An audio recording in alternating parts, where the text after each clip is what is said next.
March 29th. I'll steal from the camera. Is your speaker? Mine's on. Yeah, because I can't hear you. Oh, okay, sorry. Thank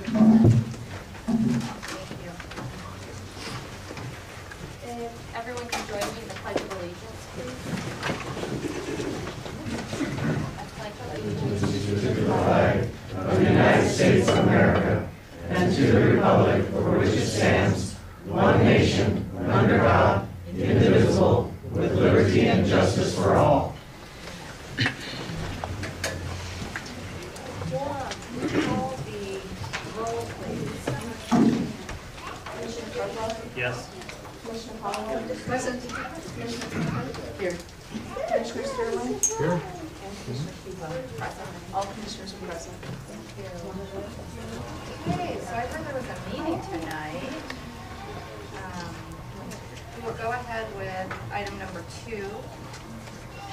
Carol, I'll allow you to do your presentation. And let me see how many people I have that are here to speak, because what I'd like to do is have Carol provide her presentation, and then before we go into discussion, take public comment, and then we can go into discussion. And then if anyone wants to say anything again, then I think we should consider that. So you are on. Thank you. Okay, actually, Mr. Moore and I are both going to be kind of tag teaming this together, so Lee, I'll let you go ahead and start. At the last meeting, the board, last Thursday, the board asked us to go off and identify potential savings in the neighborhood of $800,000, and specifically asked us to examine and analyze all past and current expenditures in materials and services, personal services, and capital outlay. And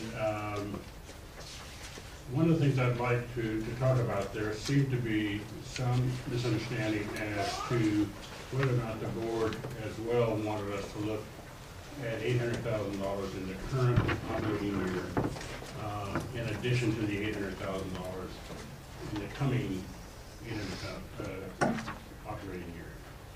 So after talking with Commissioner Cardwell, who had essentially put that out as a suggestion, he said he thought he was pretty clear that he was looking at for operating year 1, as well as looking this time next spring at doing some kind of a rate analysis to see if we could support any future increases.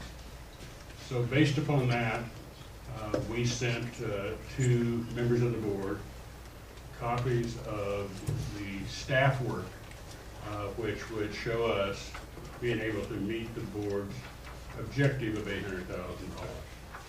And I think all the board members got a copy of that. We also showed some additional reductions if the board was looking for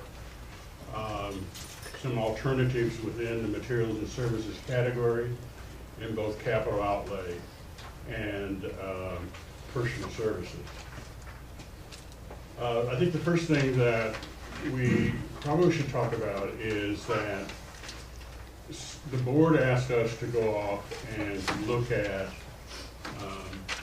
rate increases as the Citizens Committee to review information put together by our consultants and finance staff and come back with a recommendation, but first review that with the rate committee. And as you remember, there was about I think there was a 4-to-2 split in the recommendation that came back. The citizen members said yes with conditions, and the 2 business representatives wanted to see some additional data, and until such time as that data was provided, they were not willing to recommend a rate increase. So what would normally happen is, or what timeline we've been working on is presenting to the board as requested the proposed reductions, and with the idea that we would form a rate committee, or budget committee, and that would probably happen within the next couple of weeks. Right. Just, I guess, for clarity, this isn't a budget discussion. We're looking at pro forma numbers and some recommendations, but it's not the budget discussion. We will have that in April, and at that time, the budget message will be presented to the entire budget committee. And I believe we need to do that in accordance with state law. That's correct. The local budget law requires the meeting to be noticed as a budget meeting, and that Exactly. this meeting is not a budget meeting. So the numbers that the board has looked at today have been pro forma numbers that have been put together as the basis of the rate consultant, really kind of identifying a starting point and then projecting from there. So those are not necessarily budget numbers per se. And I would just like to say that I went back and listened twice to the recording, which my very faithful little reporter makes here. And the instructions to staff, according to that, were very clear that staff was to look at reductions between now and the end of this year. Well, that's a discussion that you'd have to have at the board level. What I said is I attempted to validate that with the maker of the suggestion, and he clarified it to me, and based upon that, that's what staff did. It was actually Commissioner Kehoe who issued the instruction. My instruction was based upon Mike's suggestion. Commissioner Kemper. I just finished listening to that CD recording just before this meeting, and what you're saying is not correct. So, frankly, there are Commissioner, I think my different hearing's better than yours. Well, So we I don't think so. we I could don't spend think time so. arguing about this, or we could actually. Well, nonetheless, you guys have decided what you're gonna do, so Okay. let's proceed. Thank you. Let's save some time and let's proceed.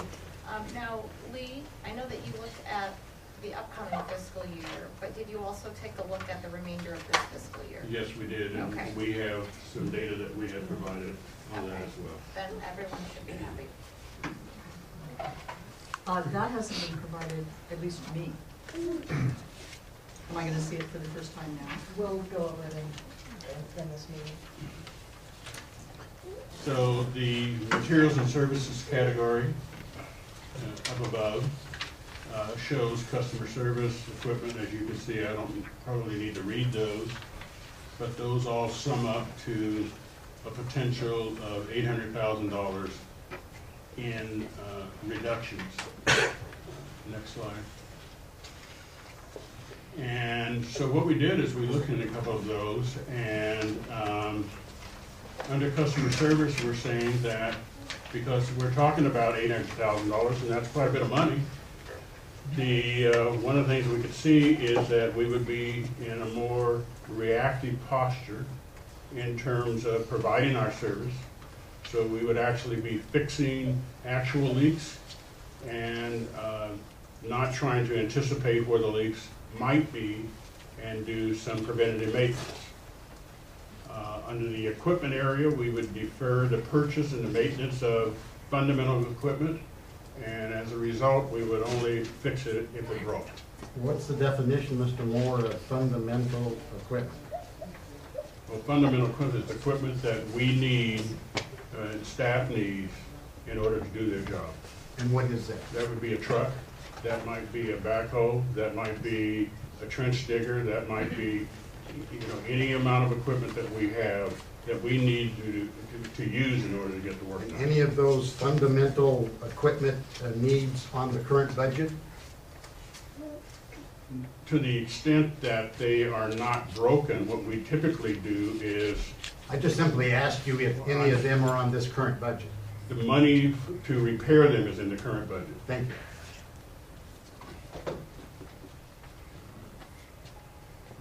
I want to go back just a second here.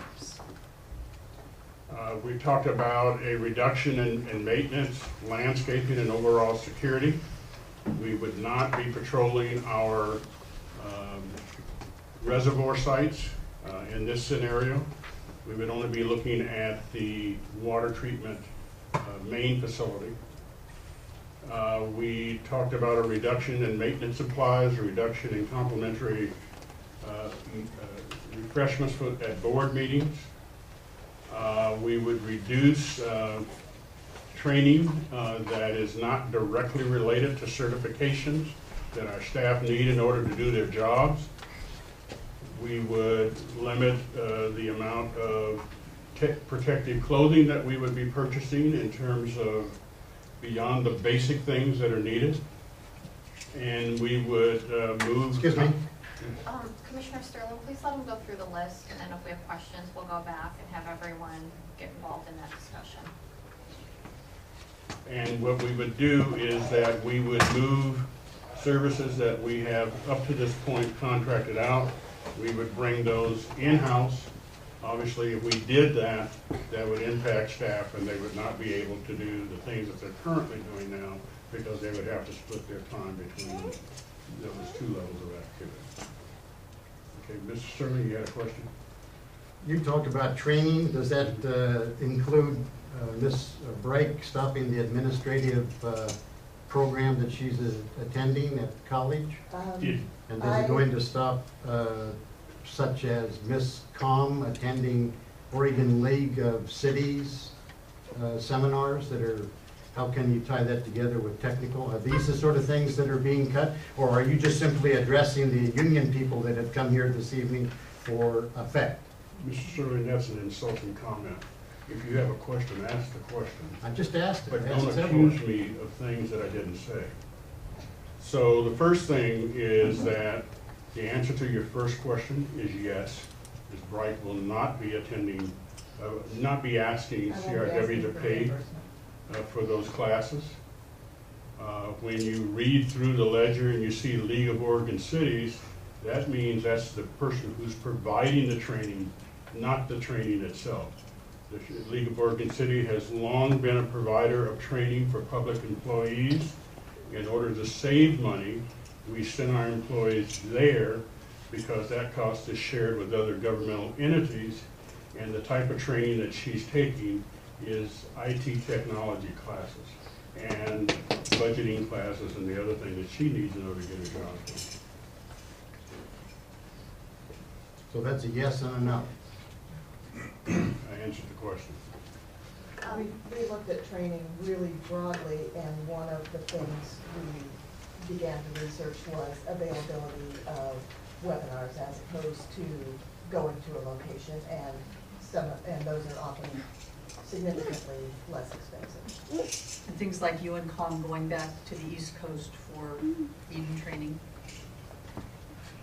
We did that in last fiscal year. We're not doing it in this fiscal year. We don't have plans to do it in next fiscal year. And that support cost, that's $38,200. I wish this would have had the monetary amounts next to it, so, yeah, thank you. So I have a question in regards to facilities and security, the 112. Can you go to the next slide, please, Carol? How much of that is landscaping? And is it completely necessary that we landscape at the level that we've been doing? That's what this reflects, is that we would be cutting back on the amount of landscaping that we would be doing. Because I know that's a contract that That we is a have. contract, but we still have the ability, because what we do is that we direct the work before each event. And so what we would do, rather than mow, let's say, every other week, we would mow maybe once a month. Yeah, that's something that I think we should definitely take a look at cutting back on. And that's what's reflected in the reduction. So when you say security, overall security, what does that entail? Well, as I indicated, right now, we patrol all of our facilities. Under this scenario, we would only be patrolling the treatment plant and the park. And we would not be purchasing cameras, security cameras, for example, in the parking lot. They that need replacing, they haven't been replaced since they've been installed. And any place else where we could cut back in security, that's what we'd be doing there. Okay. Now, the professional contracted services, can you go over that one a little bit more in depth? Let me get my sheet right here.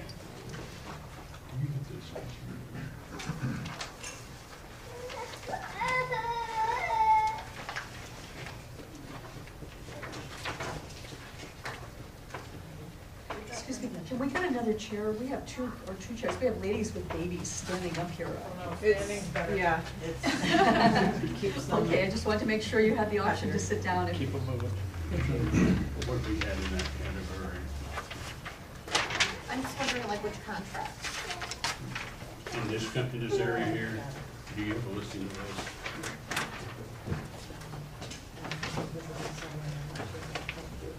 Yeah, I don't have a specific detail in there, but we went through and looked at all those contracts. And, well, for example, one we have is like boundary protection, second legal opinions. For example, having Mr. Phillips attend all board meetings, we would discontinue that. So those are the types of things we're talking about. Okay. Okay. You can, any other questions from you? Well, I'm sorry, Barbara, go ahead. Barbara? No, this is a place where I could see we could cut some things without doing real harm to the district. That, you know, I'd like to see us take a look at some of those things. Well, that's what I just described as like, having Mr. Phillips here at each meeting, we would eliminate that. We would, a lot of, you know, we've been getting quite a few second opinions on things, we would eliminate that. And then boundary protection, that was a number that the board had asked us to put in there. I think that was I didn't see that in this section here. Yeah. Does that include the 190? Yes. It doesn't show it much you have. But the 190 was not budgeted other than the $25,000. Thank you. The board had asked us to put money in that particular category as a placeholder.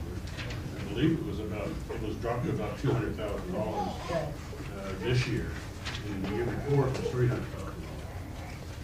Okay. Could you, excuse me, could you at some point get some figures for these different things like keeping water treatment plants sludge on district property and reducing reliance on legal services, particularly reducing legal representation for the, could you kind of I mean, we have those fill us numbers, we in on just them? summed them up here. And So we just- again, that kind of gets more into the budget process, which will begin next month. Okay. But at least this gives But us you know a big kind of picture where we start. in regards to rates, what we could possibly cut. Commissioner Hall? I've gone through all of our accounts payable, going back to July 1, 2008. There's a document coming around that lists what we paid for professional and contract services to that point, or from that point forward. I can answer your question about numbers. Since then, since that point, we've spent $218,000 for auditors. This is as of the end of February. Almost $6,000 this year for a communications consultant that was hired by Mr. Moore, presumably, because the board hasn't seen it. $167,000 plus for computer consulting. Another $52,000 roughly for another computer project consultant. $13,000 for a government relations person that we share with Sunrise Water Authority. $16,000, that was all the way back to 2009 for job description and wage consulting. We've spent almost $1.2 million in legal fees. We have paid $91,000 plus for an operations manual that the board hasn't yet had sight of. Is that Cochran? That's Ms. Cochran, yes. We've spent $37,000 on the ORS 190 financial analysis. A rate consultant, over time, in this period, we've spent $43,000. And then outside labor, non-staff, $139,000. Overall, in professional and contracted services, it's close to $2 million. This past year, it was 364,000 plus. In 20, that's this year through February. In 2011, it was 531,000 plus. 2010, 571,000, almost 572. And in 2009, 506,000. So I do believe, Mr. Moore, that within those numbers, there is a great deal of space to save money. What is the numbers that we paid Commissioner I'm Holloway sorry. to CRWP that duplicates the consortium in downtown Portland? What's our fees or our dues 50,000 to? roughly, I'm not sure, it's, maybe in the board packet this time. You have all the numbers back. And I don't know, and I said all this to the board this afternoon, the audience is getting it now. Yeah, and I'd like to say something about that. First of all, I would prefer if staff put those numbers together, because I looked at some of your numbers and they weren't accurate. The other point is you also approved most of those expenses. So I really don't like what you're doing here, trying to put this on management, as though they are the ones that made all of these expenditures, when that's not true, Pat. Commissioners, these numbers came from our accounts payable checks, they Oh, I have a know where they came description. from, but I'm letting you know that And- you took part in and- approving most of and- those expenditures, or causing And some I of have those the expenditures. Commissioner, may I speak? No, you do not, I wasn't done talking. All right, finish, and then I will. So you did have a part in it, and I don't like the picture that you're trying to present as though staff is responsible for it. I don't think it's fair. I am presenting the picture that this board has consistently approved these expenditures. And that for quite a while now, I know, way over a year, certainly I have not been approving them. I've consistently voted against them. And I absolutely, totally, 100% apologize to our staff and to our ratepayers for my not being aware earlier of the level of expenditure that was going on. I accept that responsibility, which Mr. Kehoe has pointed out, 100%. And if I had been able to get these numbers from staff, I would have done so. We get an But accounts this payable board every, voted, we get an accounts payable every month, Pat. And that's where So they cut- came you know from, what? Tammy. Just cut it, Pat. That's where they All came right. from. Does anyone else have they anything match else to say? 100%. I have every check except the ones that are missing. Exactly, so you knew about it. No, no. Commissioner Sterling, do you have anything else to say? Well, now you're, wait a minute, you're saying, my numbers aren't valid, now you're saying, I know about it. You can't have it both ways.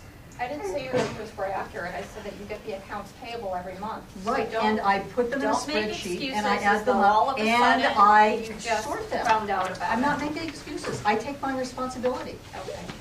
100%. Perhaps, oh, was Sterling next? Go ahead. Ladies first?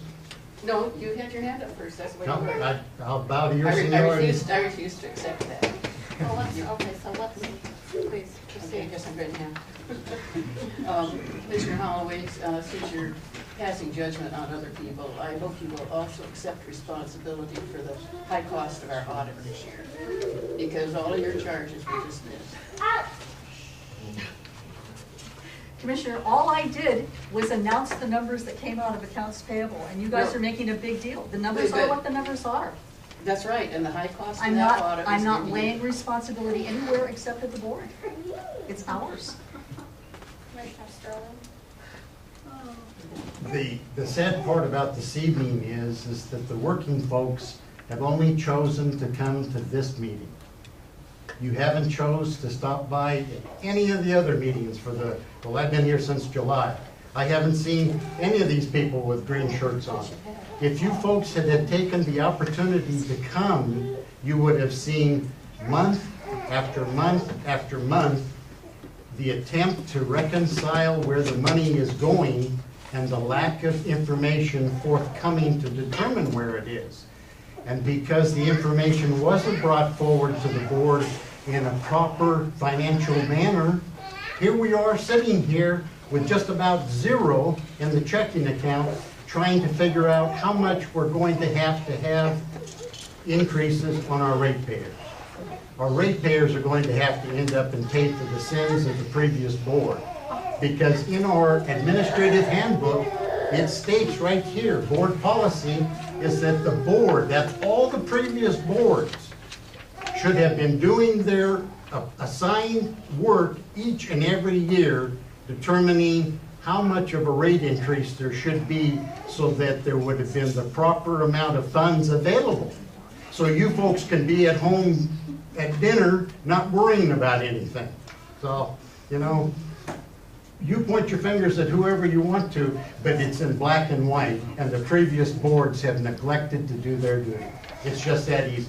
And now the board is going to have to try to force their previous inactivity on the ratepayers. And to me, that's not fair. Not fair at all. And I'm a ratepayer. Thank you, Ms. Keel. Well, I think that there's staff that's here that works in our finance department that has done a wonderful job presenting financials to the board. And it's information that's been also available to the public. And the ratepayers don't show up at meetings until we have a meeting like this. So I think it's not fair to come down on staff on that. Besides, some of our staff are union members, and you're kind of putting them down, saying that they're not doing their job. And I don't think that we should be passing the buck on other people. We're having this meeting to go over what we can possibly cut and take a look at rates. This is our responsibility, not other people's. And that's exactly who I said their responsibility is right here in this book. I didn't say anything about union members or anything. I said it's right here. It's the board's responsibility, and they have failed to do it. And Okay, first of all, if previous boards had done this and had rate increases all along, we wouldn't be in need of having to have such a high rate increase at this point. Second, our current general manager inherited an inflated budget and did a good job of cutting a lot of stuff out of that inflated budget and has attempted to present a responsible budget since then. I am tired of hearing accusations made by certain people on this board, and I just am not going to agree with them or have anything to do with supporting them. Commissioner Holloway. You know, I was my understanding that our task right at the moment is to look at what I thought was going to be improving some things this year, but now we're focusing on next year. However, and so that's what I'm trying to do. And I believe that the psychological impact of this particular presentation, which, you know, we only got, I think, maybe yesterday, a little more information today, is organized in such a way that it actually looks at getting a lot of what we need to be doing. I think that there are other areas of expenditure, like you know, the areas that are on these charts that are going around. So my own opinion is that it's at that level that we need to be making cuts, not down at the staff level. And I was pretty stunned when I saw that, and there was no attempt to deal with any of these numbers, which are real numbers directly out of accounts payable. Which numbers are you speaking of? I'm talking about the checks we write every month. Are you speaking about the information you just sent today? Yes, I'm assuming that Ms. Brag's been giving me true numbers, Okay, true checks. so staff is not allowed, so staff sends their material and you come down on them saying that you don't get it in time and you send yours out today? Commissioner, what I said was, No, that's I what get, you no, said. you're gonna stop interpreting. We get a paper printout of checks written in a month. I simply scan those in, put them in a spreadsheet, validate them to make sure everything is correct, and then pull out the numbers that are ordered. That's not what I was Is that speaking wrong? about. That's not what I was speaking about. I don't know what they're talking about. Move on with the application. Thank you.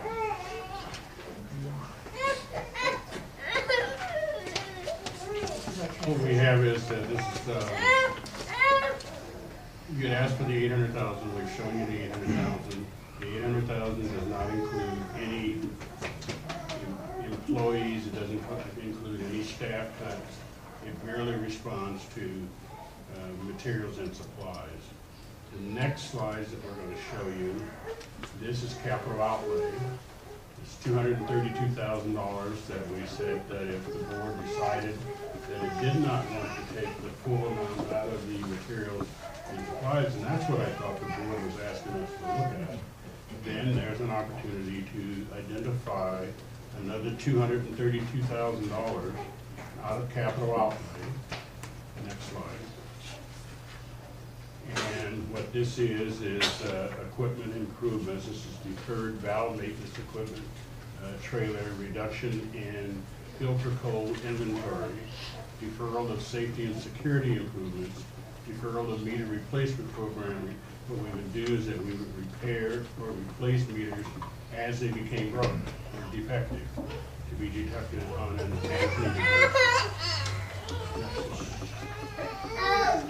capital improvements. We would look, because you told us to look at all expenditure categories. We would look at the erosion control activity that we're talking about. We would delay the installation of permanent facilities for a chemical feed system at well number 1. We talked about water services upgrades. We would defer those or eliminate those. And in the network infrastructure, we would postpone. And what that would show you is $478,000 in that particular category. And this is the case where by not pursuing those capital improvement projects, then we would have some personal services dollars going back to the general fund, and that's what the column on the right is. So by not doing those projects, we would increase our personal services by $53,000 in the But general that's still fund. a small Yeah. number, manageable number. My question is on the 3 main items on the left, how many of those are completely necessary? Well, my position is that they're all necessary. The question is that if we're talking about a reduction in dollars, then we would have to do them as we can, and we would have to defer some of them. Essentially, everything that we've put on the list is stuff that we believe that we needed to do in order, even in the $800,000. But that's not the circumstances that we're in. And so you asked us to do that, so we tried to give you the 800. Plus, we also tried to identify alternative areas that you could look to if you chose not to go through the list. I believe that's what Commissioner Holloway was talking about. Commissioner Holloway? Oh, sorry. Don't we have to do the corrosion control in order to utilize But we one would of them? bring that in-house. That's one of the things that we had talked about. Totally But in-house. what we're talking about Oh. here is delaying the permanent installation, so we would continue to use the test installation if we were gonna continue using the well. But yes, that is the alternative. If we don't do it at all ever, then we would not be able to use the well.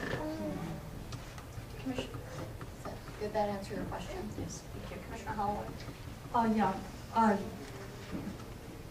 Unfortunately, most of the people here didn't have the opportunity to listen to the RIT consultant's presentation. I see Sergey, I think, sitting right back there. A part of the rate recommendation was based on somewhere between $3 and $3.5 million a year in CIP projects. And, pardon? 2.3 to 3 million. 2.3 to 3 million, okay. So one of the sheets that's out there, for those of you who have them, in the last 4 years, bottom line number, for CIP, 2009, we spent $970,000, 2010, 1.7, 2011, and that was the year we did all the seismic retrofitting on the plant and so on. 2011, 702,000, and to date this year, 829,000, a total of 4.2 million in 4 years up to this point in this year. That number obviously will go up a little bit by the end of June. So what I am suggesting is that based on our actual performance and the work that our engineering folks are able to manage, we're nowhere near the level that was presented in the rate study. And so that makes me believe that, and this has been my premise all along, that those rates were recommended based on budgeted numbers. And staff said to us, well, you know, we're developing a flatline budget for next year. Well, we don't need to develop a flatline budget. We need to develop a budget that is less than that. And it's because of expenditures like computers, for example. We've spent in the last 4 years $814,000, almost $815,000 on hardware and software. And you know, with no known project plan that I'm aware of, I do not believe, regardless of how it was spent and for what, historically, I can't believe we're going to need to continue spending a couple of $100,000 a year on computer hardware and software. I just don't think we need to do that. And so, again, what I'm saying, I don't think that we need to eliminate these projects. I think that we need to control our costs in the areas where they have been growing out of control. I get a little frustrated when I hear Commissioner Holloway throwing numbers around that haven't been validated. You can validate them, but the board voted not to let me have the information, Mr. I've Moore. sat here and listened for 3 weeks now, listening to you throw these numbers around. They're the numbers you gave me. Please don't interrupt. How can you say that I gave you numbers when you said you never get any numbers? I'm I sorry, don't Ms. get it. Bright, Ms. Bright gave me the numbers. Okay. I put them together. If it said computer hardware or it said computer software, I put it in that category. It's not First of rocket all, science. The SCADA system that runs our entire water distribution system, if you just put those together alone, it's over $80,000. SCADA SCADA has is had, I can tell you exactly. $29,900 and $57,045. Do the math. Exactly. Well, you got the stuff I sent out today. That's what I'm looking at, because I went through Well, and you're looked at using it. my numbers. I love it. Well, I'm trying to see whether or not they're worth a darn or not, and I'm Well, they telling you that the are. things are not worth a darn. They What are. you've done is that you've looked at this sheet, look at the sheet pad in front of you. It came out of your accounts Pat, payable, will you let me Mr. talk, Moore. and I'm gonna ask you a question. Ask away. You said computer consultant 18,125, and you said computer consultant project 25,259, and you counted that on IT. And then I go back over to the consultant chart, and you use the same number again to show what the number is for consultant. They're not So if you- additive. So if you look at this sheet, it says consultants 18,125, consultants 25,259. It's the same number that you're using for two different purposes in Well- order to make a bigger number at the bottom. All right, no, I'm not trying to add them up, Mr. Moore. I have organized them by category. It's that uncomplicated. And that's what our computer stuff has cost in this time period. We have not We- spent they also- $800,000 So on what computers. I'm hearing is Well, Then Ms. there's Bright's been giving there's me a disagreement. false information. What can I say? There's a disagreement between what you think we should cut in these capital improvement projects. And I'm a board member, I'm entitled to disagree. I'm objecting to Commissioner Holloway continuing to accuse staff of not providing information for her when she requested. Mr. Moore said my numbers were I'm wrong. I sorry, got it from I'm them. sorry, Val, I did Pat, have would you the please floor. not I have the floor. interrupt? It's rude. She has continued to do this even though when she has had the opportunity to pick up the information she's requested, she refuses to pay the charge for it. And the reason there's a charge for it is that she requests such voluminous amounts of information that it costs a great deal of staff time and material to provide it to her. I personally was involved at one time when she was denied access to staff because of harassing them, and the board giving her, it said that she was not to be in contact with staff. I was the person who was an in-between mediary. Actually, I was just in between. I was a person who things would get transferred to and transferred to her and that sort of stuff, get signed statements and all that. That was my position. And I was present several times when she refused to pay the price for it. Some other times she refused to come, even after making an appointment with me and the staff. And I'm tired of hearing her continue to accuse staff of refusing to give her information she requests. Commissioner, we are here to I talk am- about these numbers And I've what used kind much of less budget time on this changes than we you need have to all these make. months. I just had a request on some members of the public with kids, if they're here for public comment, I believe you need to get home. And I'd like to, if it's okay with the board, have those with kids who'd like to come up and speak. You're welcome. So I'm like, I can't come to every meeting, are you kidding? But you can't get 6 minutes. He doesn't. First of all, this is a she, and I have a son out there, so I should get like, 8. So pretty much all I want to say is cut the crap up here, because first of all, if it's numbers and if you find a problem with them, then she should be able to talk. And the rest of us, I don't know about everybody behind me, but I don't want to hear about you guys bickering. If I want to watch bickering, I can go turn on the television, and I would much rather just get through this. And it really comes down to, am I going to keep my house or not? And my husband has not gotten a raise in 6 years. I might start crying because it's a really hard thing for us, but we have a lot of other crap going on. Anyway, a lot of people in Clackamas County already have sewer coming in, and that's gonna cost way more than 10 grand per house. So really it is important that you don't raise the rates right now. Maybe wait till the economy goes up or something, but it's kind of ridiculous to talk about all these new, materials and all these new things when, the rest of us are just scraping to get by. Absolutely. There's the voice of reason It's right really there. ridiculous to There's be the voice of bickering reason. and, one saying, you're stupid, I can't hear, or, I can hear better than you. Just cut the crap and let's get to the point. And, you need to really let people know when these things are going on a little bit better than just one flyer in the mail and then changing the date. The only reason I knew this was going to be tonight was because my mom got some email, and I don't get these emails, I don't know how everybody else knew it was going to be tonight, but that's pretty much it. Thank you very much. Thank you so very much.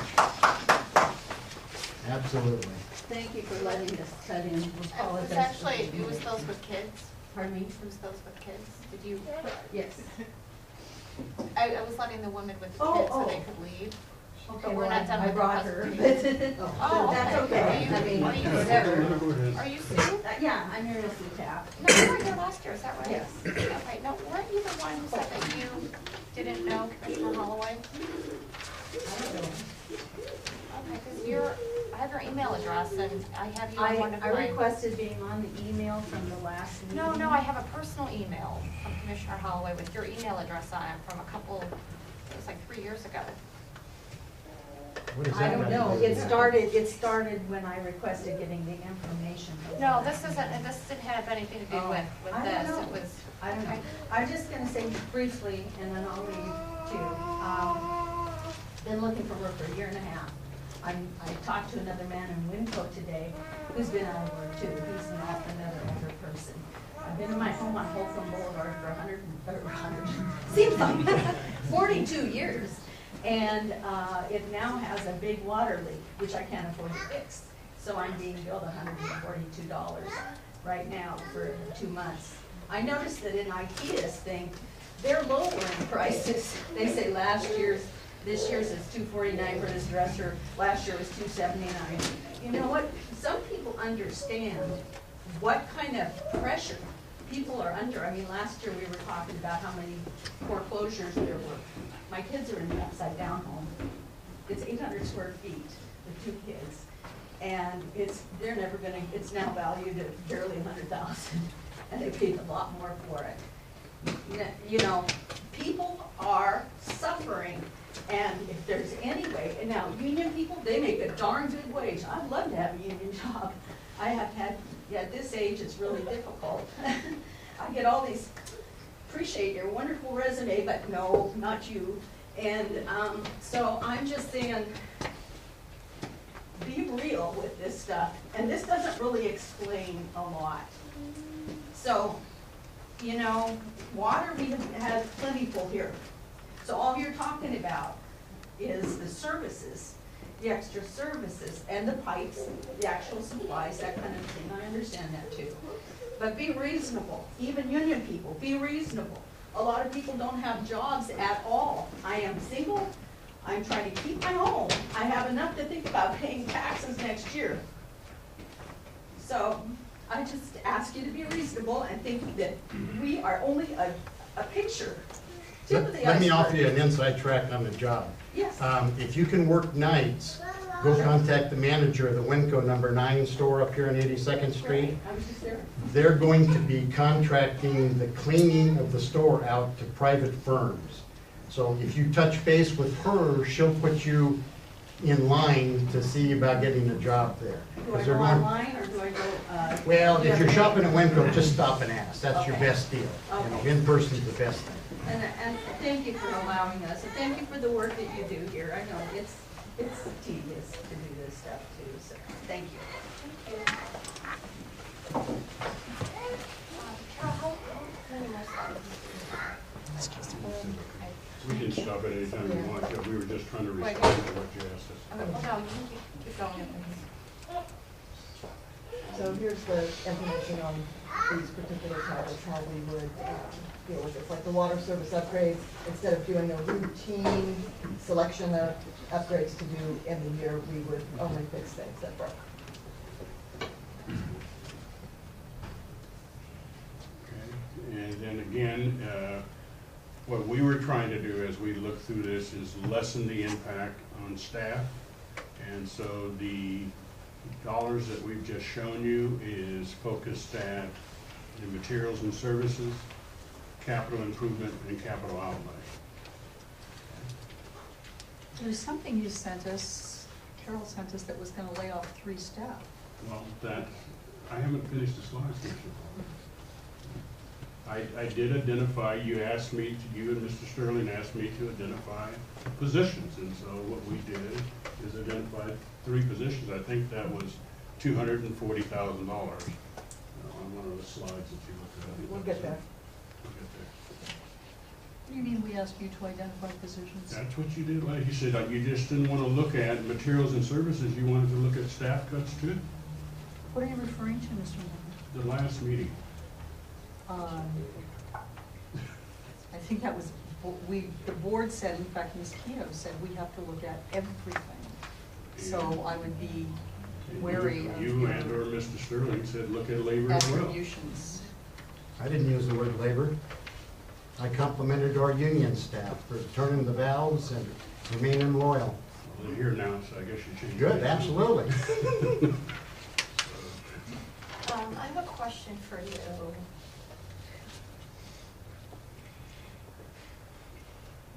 In regards to the gray area, what does that mean in regards? We're to 2007? What's we're the- getting ready to go there. Oh, are you? Okay, Yeah. thank you. All right. The, what we're showing here is that since 2007, that our base level charges for personal services have been relatively flat. What we've done is in the $798,000, which is the difference between those 2 smokestacks, is that is comprised of wage increases, separation costs. You had asked when I first came on board to increase the salary of the general manager. There's been increased costs in medical insurance, and I think we added 1 additional FTE, and it also included the payroll fraud amount. And when you add all of those things up, that's what the $786,000 comprises. So basically, looking at the bottom, the darker purple, between 2007 and 2011, we're really flat Yes. with it's not regard to exactly. salaries. That's pretty good. Actually, health insurance was less expensive in 2011 than in 2010. And of course, we're not done yet for this year, but.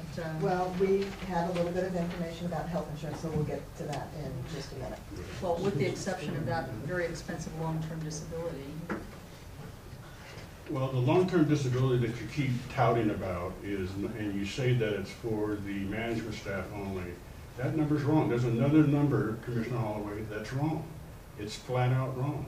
Well, that's what you're paying that insurance company, that's all I We know. are not paying that insurance $53,000 for long-term disability. We don't pay that much for the entire labor force. Well, that's the way it comes out in the accounts Well, payable. because you Mr. never Moore. ask the question, you just come up to conclusions. We pay $4,600 for long-term disability for the management employee. $4,600 a year.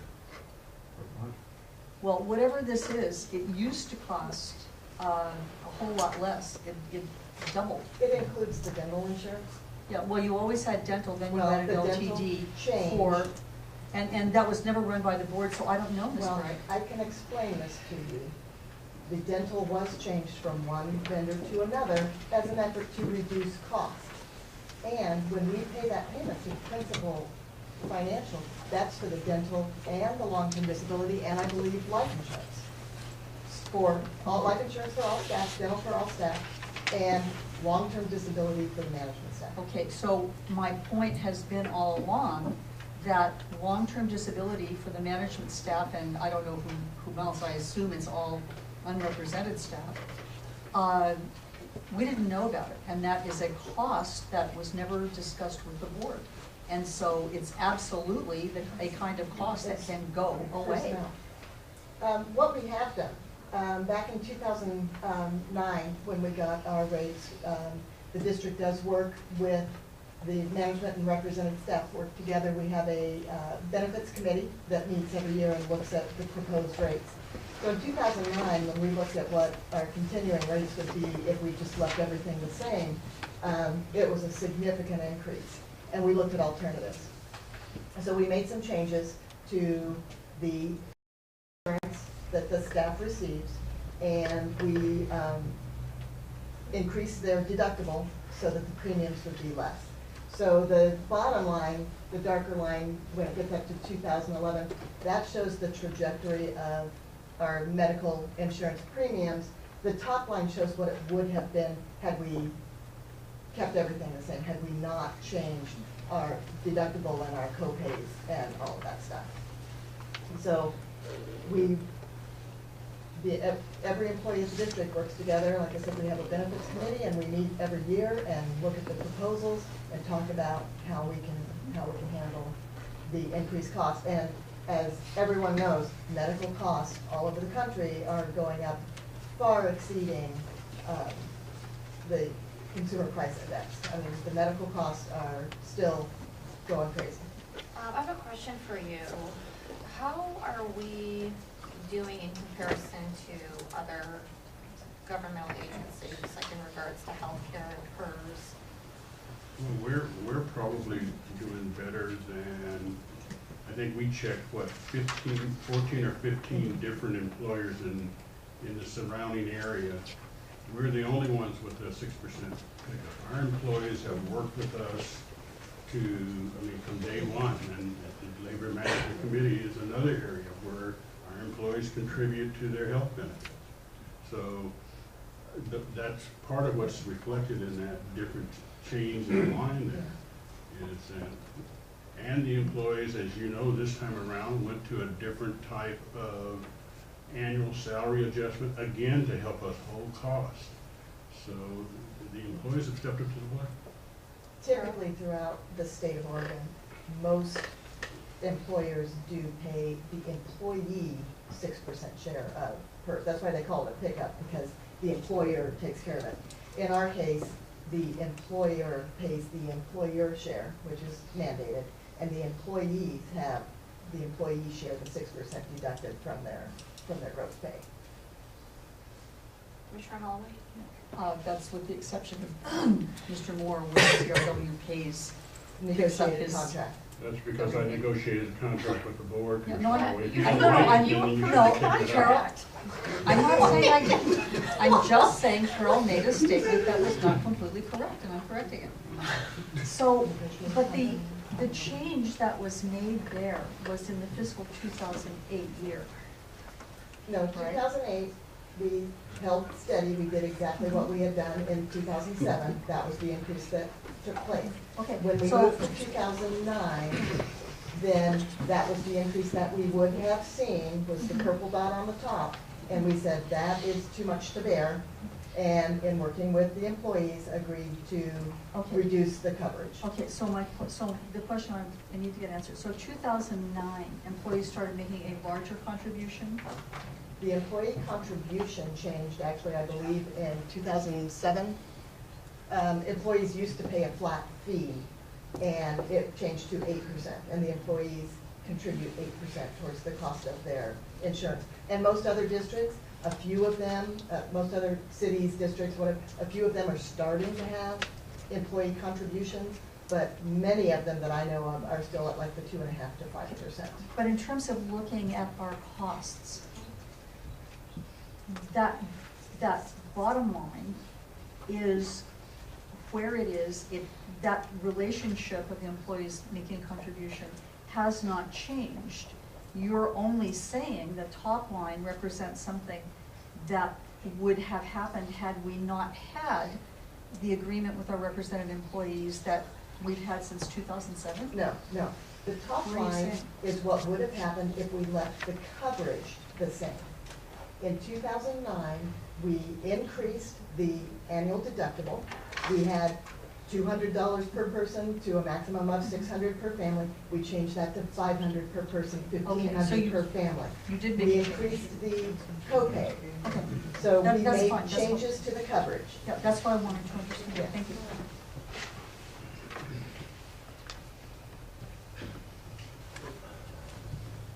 So as the board moves toward the consideration of the rates, we should recognize that it costs us the same amount of money to provide water service to all of our users out there. And I think that one of the things happens when people turn on the tap, they expect to have a sufficient amount of pressure. They expect for the water to have the appropriate taste, smell, and safety regardless of usage. In order to continue to deliver safe and high-quality water, CIW must continue to improve infrastructure and treatment techniques. And we say the $4 to $6 increase per month is recommended to maintain our current level of service.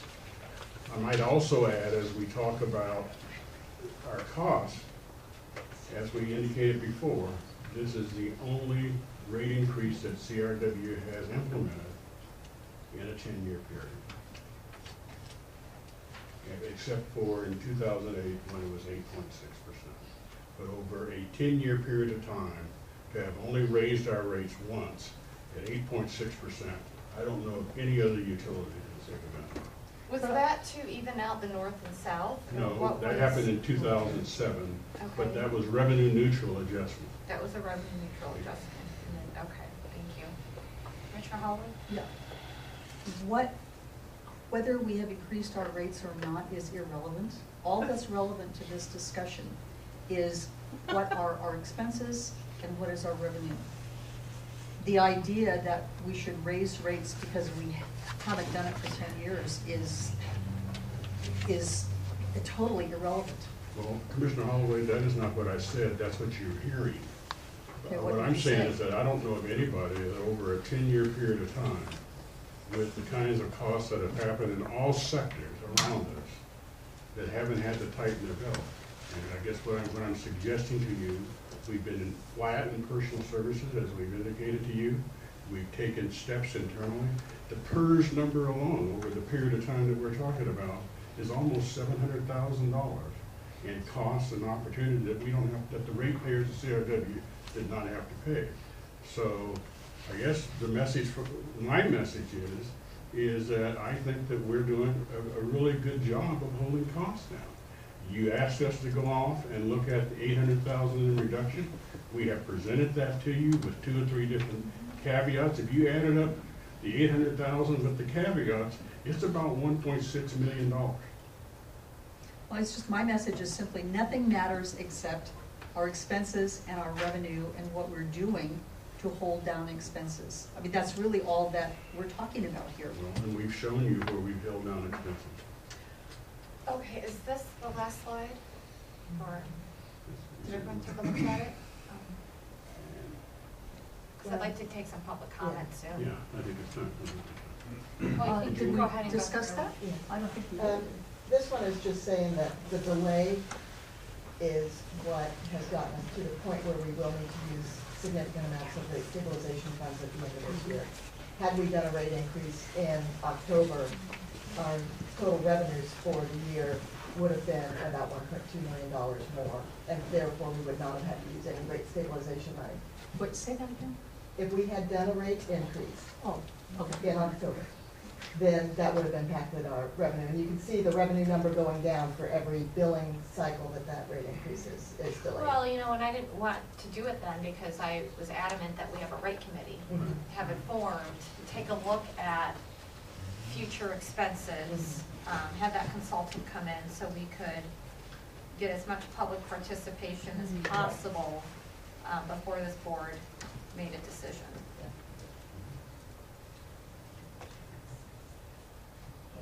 So could you go back, Carol, to the one we skipped?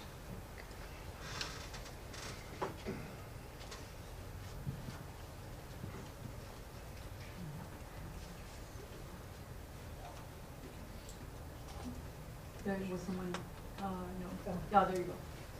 Okay. We don't have this presentation as a copy, do No, we do. But I'm sure you'll email to us if you ask for it.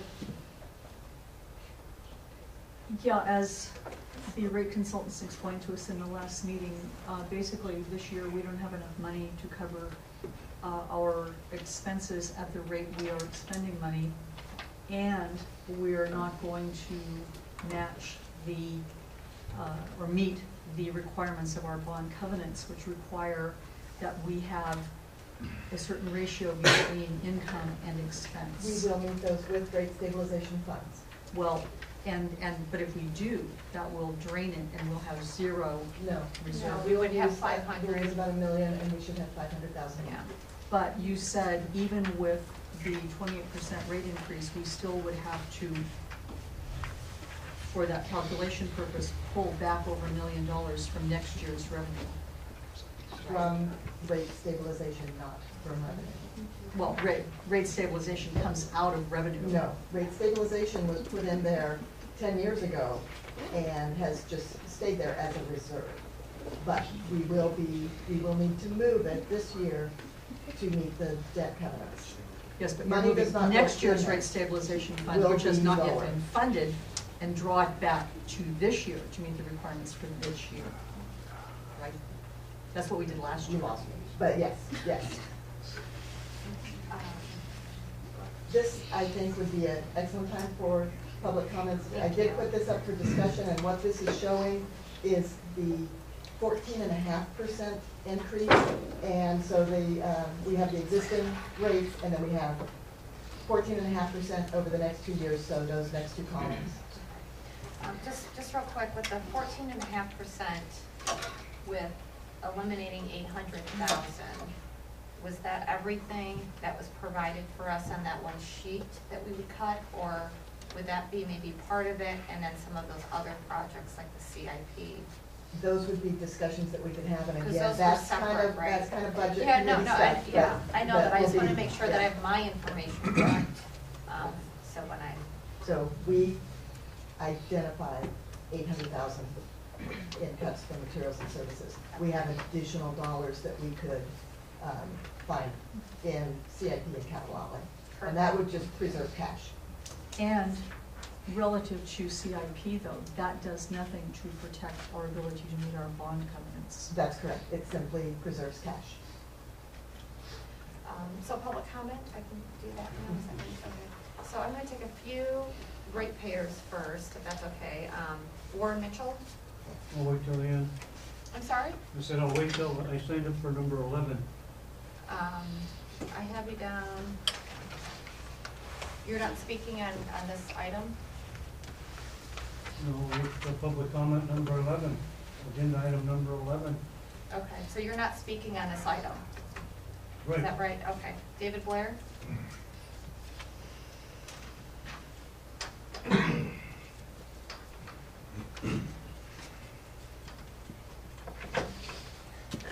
David Blair, ratepayer. Rate consultants came in here with a bunch of data. It showed expenses for the last 4 or 5 years going like that, continuing to go like that for another 4 or 5 years. It shows water sales coming down like this. That's what tones the death spiral. Businesses die when they see that. They had 2 experts on that committee, the rate committee, Mr. Terry Emmert and Mr. Eric Fuller. Mr. Emmert talked about all sorts of things he has done during this economy to keep his people working. Mr. Fuller talked about this meaning jobs. If it keeps happening, jobs go. That should be a consideration of all these union people are here. Mr. Moore talked about deferring maintenance.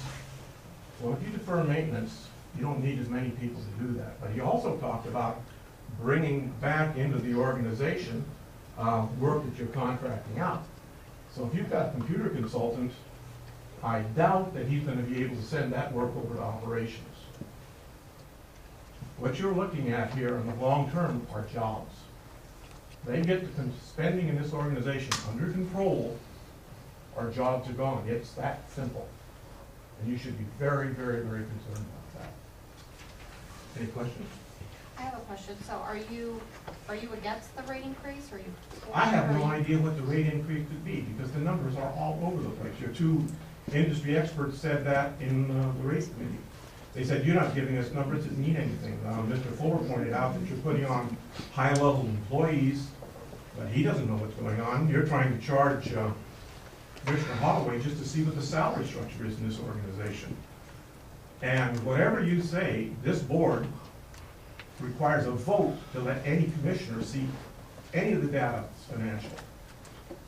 You're criticizing Ms. Holloway, who happens to be my wife, for taking the data that has been presented and putting it in some kind of a form that can be interpreted. Maybe some errors in there, there's no doubt about that. However, she took the data as she received it, and that's what she came up with. The problem with CRW is out of control spending, and that's going to cost jobs if you don't get it under control. Mr. Well, Blair? she wanted salary by name, by employee name, among other things. By position, I believe. No, by name, I have the email. Tammy. But my question to you is, even if you look at her numbers, are you against a rate increase, or are you? Tammy, I was an engineer for over 30 years, licensed professional engineer. I look at numbers and I understand. And I can tell you this, you can't lie to a piece of equipment and get it to work. And you guys go out and lie to the valve, not make that valve work. You've got to have real, believable numbers. This organization does not put out real, believable, well, maybe they're real and maybe they're believable, but they don't put out the whole range. Any other organization around here, you go in there, you can see everything financially. You have the potential of this organization having the same problems as Sunrise, where they have laid off down to the bone to try and get that place under this organization. They had a bad model. They were counting on growth to keep their expenses down. Growth died, and they're almost dying with it. You go to Oak Lodge meetings, they'll tell you where every nickel in that organization is going. Every nickel. Did they do a rate increase? Last year, I think they increased their base rate or something like that. But again, that's based on their numbers. That's an irrelevant. Mr. Commissioner Sterling, you have a Sterling, question? Commissioner Sterling, do you have a question? Well, it sounds to me like, Mr. Blair, that you're cognitive of the Sunrise and the Oak Lodge water departments. You attend their meetings? Some of them. Have you seen the information that they provide each month to the ratepayers? I glanced at it at Oak Lodge. Is the employees wages listed by their name only in their documents? I don't recall, but they tell you exactly what's going on with their salary structure and where their money's going. Well, they do that. I don't know. Every single month, they take and put forth the needed information so that the ratepayers can see who's being paid what and the immediate effects of water sales on their entity. Very self-explanatory. A high school graduate could take a look and see the graphs that those people put out and explain it. And we don't have that information. That's true. We don't even have this information prior to coming here this evening to look and to evaluate. I've never seen The an board's hands are tied in regards to the dissemination of information. That's enough for me. Thanks, Mr. Blair. Thank you, Mr. Blair. Yeah, from the slides I saw, it looked like personnel was pretty flat since 2007. So I'm going to take, let's see, I have, who was the AFSCME rep? Is that, oh, okay. Are you Rick Sherman or Kyle? Rick, okay. You can, go ahead.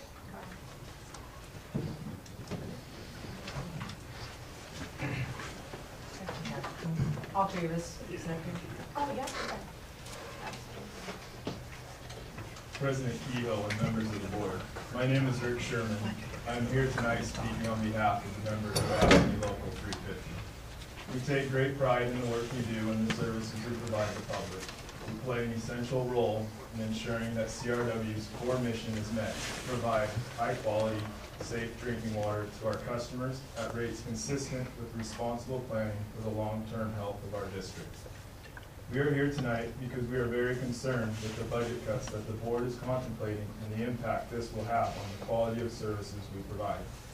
Specifically, cutting fiscal year 2013 forecasted expenditures by $800,000. The cut will mean deferred maintenance on CRW assets and equipment, some of which are already overdue. In the last 12 years, there's only been one rate increase. Other surrounding jurisdictions raise rates on a regular basis, and as a result, CRW has the second lowest rates in the surrounding jurisdictions. Our rates are falling behind inflation. During this 12-year period, the Portland Consumer Price Index, which measures inflation, has increased 26.8%. The union urges this board to adopt a rate increase that at a minimum keeps us with inflation and doesn't allow CRW to fall further behind. While this rate increase may be politically difficult, it is the right thing to do. If the board determines that cuts are still needed, we urge the board to take a balanced approach and make smart and focused cuts while increasing rates. Any focused cuts should be on areas that preserve jobs. Thank you. Thank you, Rick.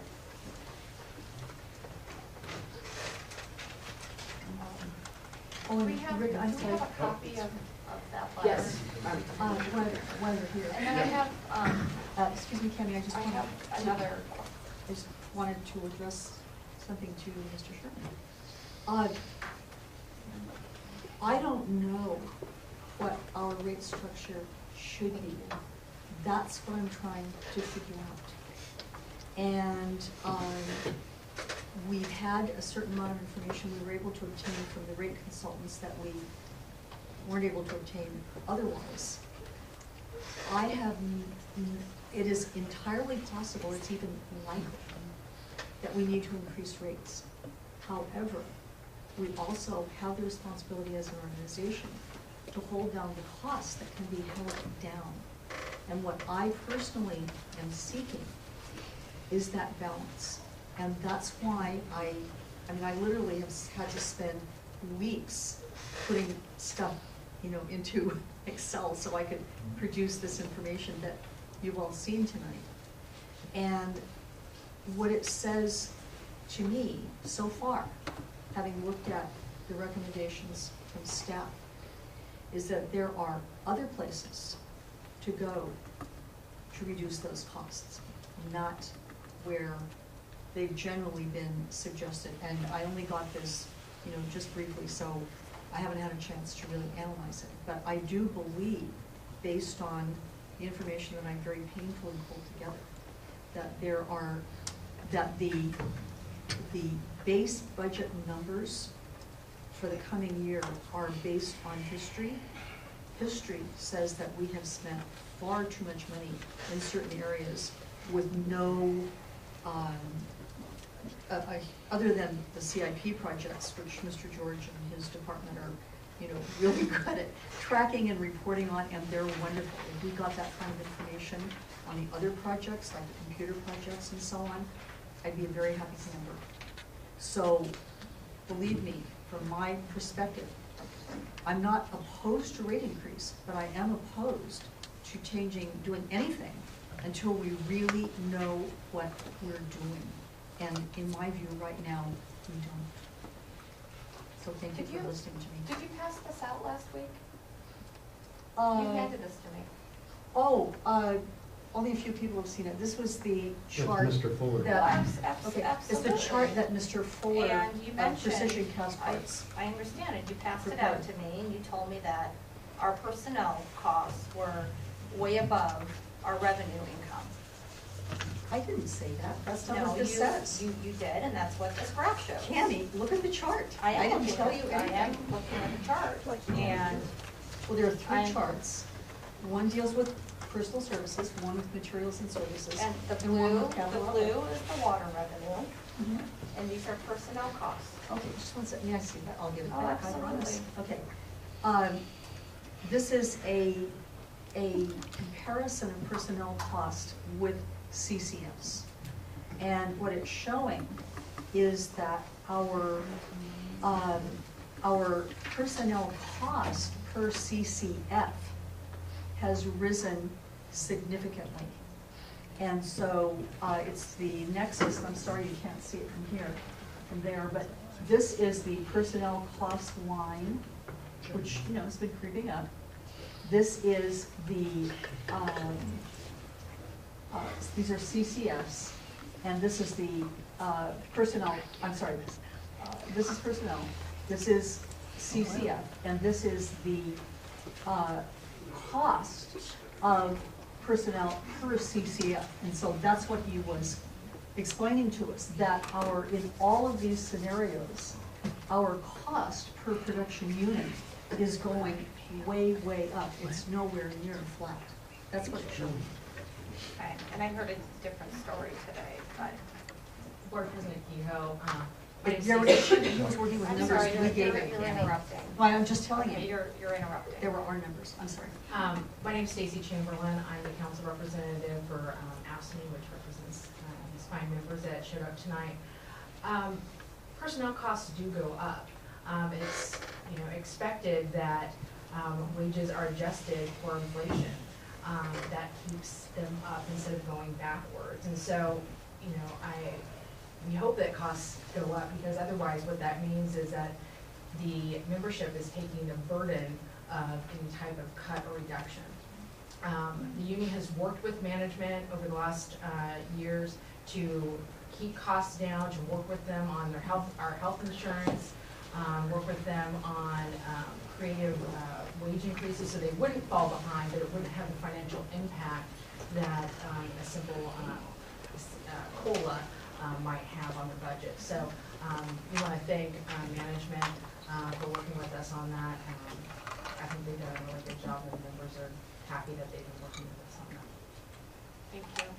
Oh, and Stacy, I would say that of these charts, as they were materials and services, capital outlay, and personnel, the story is the combination of those three things. The chart was separated out, And it was just Mr. personnel.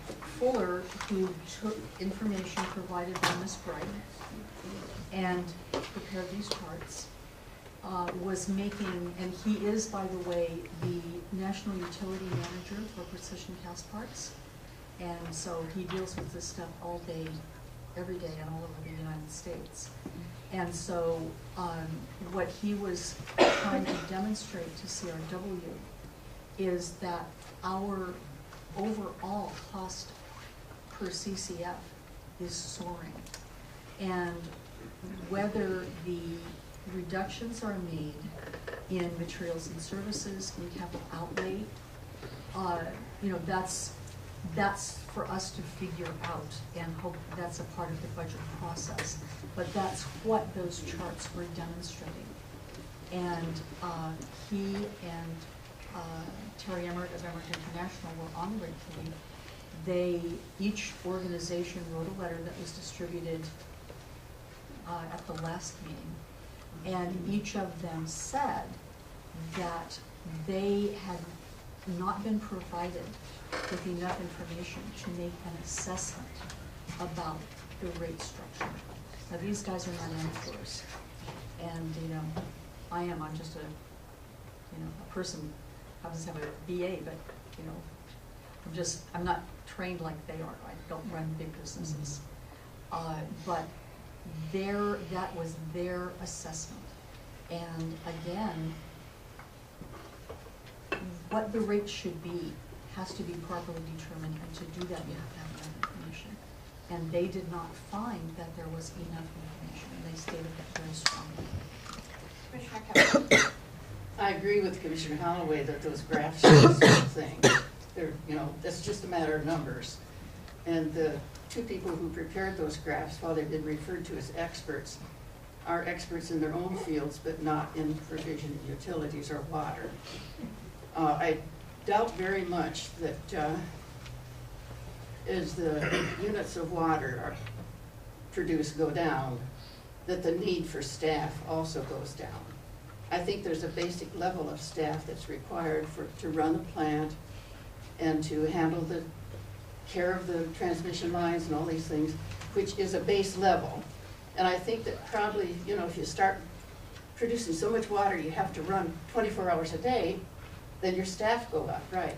But other than that, I think you have to have a base level of staff to produce it. So naturally, as the demand for water goes down, which it has been doing here due to conservation, the cost for CCF is going to go up. So that's a very accurate chart, but meaningless, I think, in our case. Commissioner Sterling, thank you. Did you have a comment to make? Yeah, Mr. Sherman and Mrs. Chamberlain, you know, thank you for coming this evening. As I mentioned, I've only been here since July, but I've been fortunate enough to be allowed to go with Mr. Avery, I believe, and spend a day with him. I've gone up on the Clackamas River on my own time. This is a non-paying position. I'm not paid to be here, for that matter. But to learn how the system works and what necessitates to keep the water flowing, and I see that it's the folks sitting here in the green shirts and Mr. George, Mr. Don Bunyard, the op manager, Mr. Cummins. These are the people with you that keep the water flowing. If I had my way, anybody above those people, they wouldn't be getting a dime, period. They'd either be coming here working for free until these budgets are taken care of and the system is back where it should be, with money in the rate stabilization and a healthy amount of money in the checking account. Don't let yourself be deceived. We're not here to cut anybody from our staff that turns valves and makes the water go to our customers, period. That's not the issue. Maybe we need to put off buying a new truck for 12 months or 14 months or something like that. Maybe we need not to belong to so many different organizations that take tens of thousands of our dollars to do duplicate that we've already paid for. But rest assured, we're not here this evening to send you on the unemployment line. If someone has told you that, they're not telling you the truth. But thank you for coming. Appreciate it. Commissioner Sterling, you took out an advertisement last week, and you said that we increased salaries by $750,000 in 4 years. It has your name all over it. I mean, it's right here, first line. Shall we make copies and hand it out to the folks that don't have it? Well, I think I'm just. Let's hand it out. It's public information. I only have one copy, but I'm just wondering, because you're saying one thing, but then your advertisement says another. No, it doesn't. So- That's okay, but let's let them interpret what they Okay. see about the Okay. advertising. Oh, yeah, let Adora get copies. Copy it your own self, Pat. So, do we have another speaker from, okay. Thank you. All right, thanks for your Thank time. you very much. they can come and get a letter. And be careful with the fir branches out there. Some that were 10, 12, 14 feet long were falling down in my neighborhood. Well, we're cutting landscaping, so it's gonna get worse. Let's see, I have Gary Kerr. I'm on the 11 also. You're under 11? Okay. Sydney Whitby? I think that was one of the ladies that talked down there. Oh, is that, okay, the lady with the baby, okay. I have, Brian Johnson. Welcome back. Johnson City, here we come. I almost think I ought to start making my own water. Again. That's what Precision Cast Parts said. No, we're totally different fields. See, because I don't really know anything about business, right? So when I look at your graph, we got 500 grand paying legal and professional fees, right? So first, if you were me, I would maybe not print things in the newspaper that you got the FBI coming here or you got the CIA coming here. Because you just gotta hire lawyers to protect you. Absolutely. I mean, unless you've got something, you're just blowing in the wind. Thank you. 1 minute.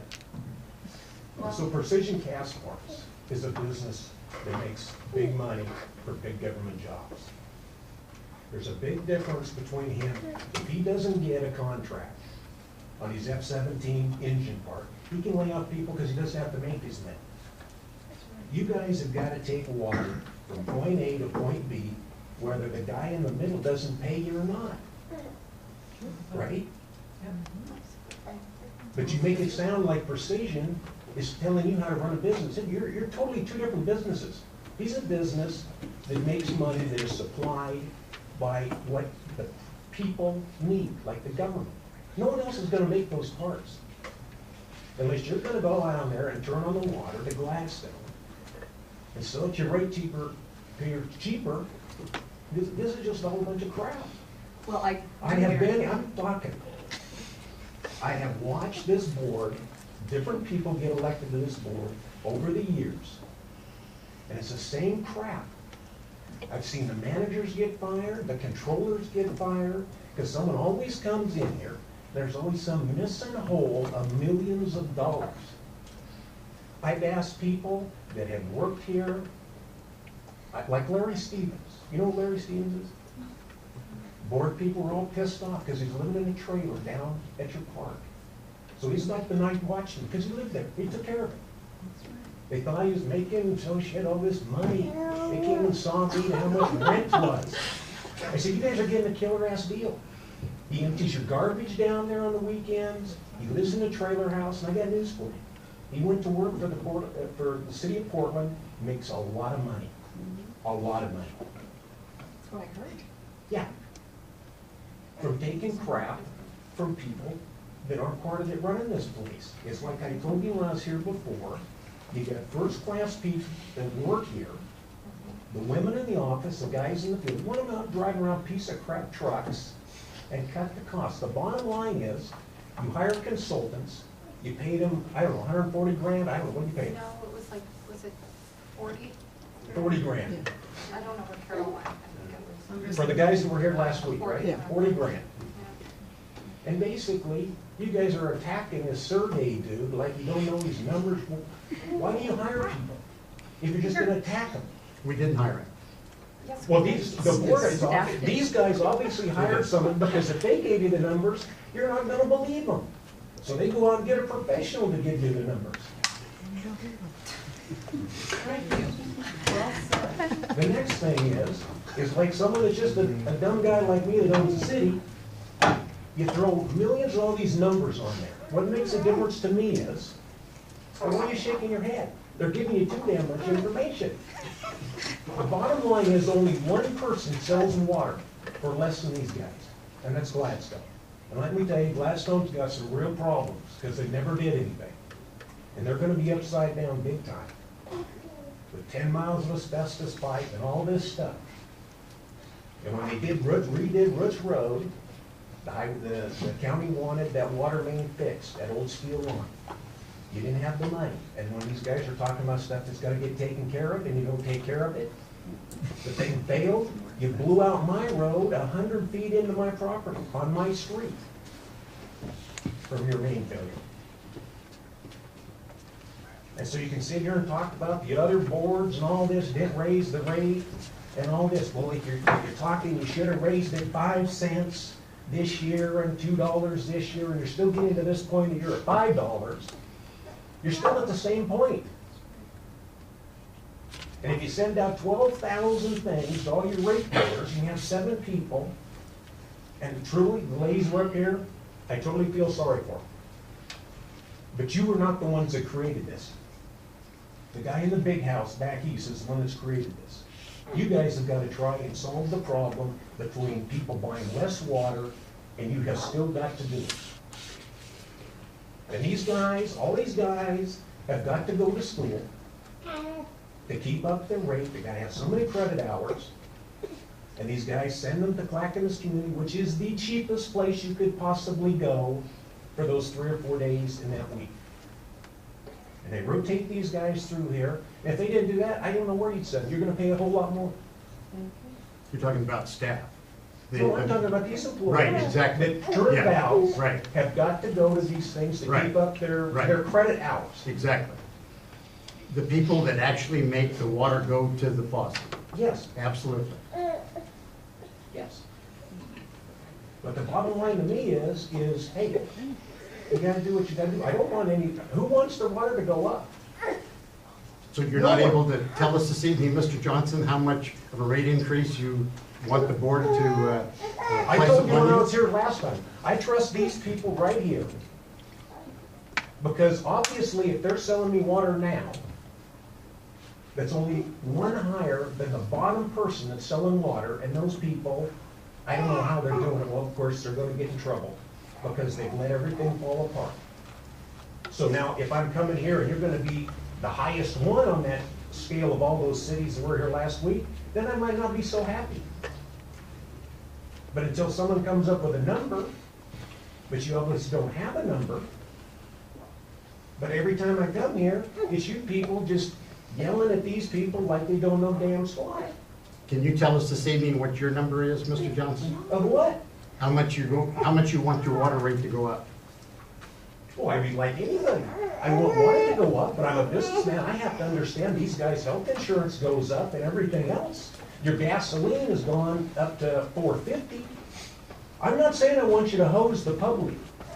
I'm telling you, like I told you the last time, that you have to trust these people. You people just get up here and attack each other, throwing out stuff, printing stuff in the newspaper with convict pictures and all that. What does that really accomplish? Mr. Johnson? What does that really accomplish? Mr. Johnson, how much do you want your water to go up? That's a simple question. I want it to Pretty go simple up. question too, Grafton. Why don't you answer his question?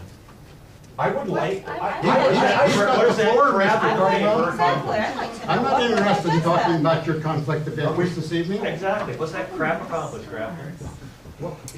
I'm surprised that you restrain yourself to a little measly water dispute. As good a politicians you are, jumping back and forth, you ought to have a lot higher shots than this. Seriously. so Mr. Grafton, I mean, you're a joke. I'd ask you. I rent spaces over there for basically Johnson City. Right. $460 a month. Right. That includes water, sewer, and garbage. Right, we The talked about 460. that the last time you were here. No, we didn't. We You did. just knew where I was. You didn't know about the rate. You go across the fence from me, you're gonna pay about $80 more by just going across the fence. Okay, the sewer district, we run a meter. The sewer district decides, well, we're not gonna do that anymore. We're not gonna go after the guy that watches what he does. So they decide they're just gonna flat charge me. So they raise my rate $20 a month, and I've got 4 years to get there. So that means $4 a month extra for each person that lives there just to cover the sewer rate alone, every year for the 5 years, okay? I raised their rent the last 2 years $5. As you think, I'm taking that in the shorts. Because I'm trying to help my people, but I have that option. Because I'm a businessman just like Precision, but you guys aren't. You have still got to get water from point A to point B. And if people aren't buying water or people aren't paying their bills, you still gotta get it from point A to point B. And so instead of spending $500 million paying lawyers and crap for print crap in papers and attacking people, or paying consultants you don't wanna listen to. Actually, I found the consultant service to be really excellent, and they gave us wonderful information. You did. He was here the last time. Yes, Sergey I has wasn't been doing wonderful. anything else. What? You told him anyone else.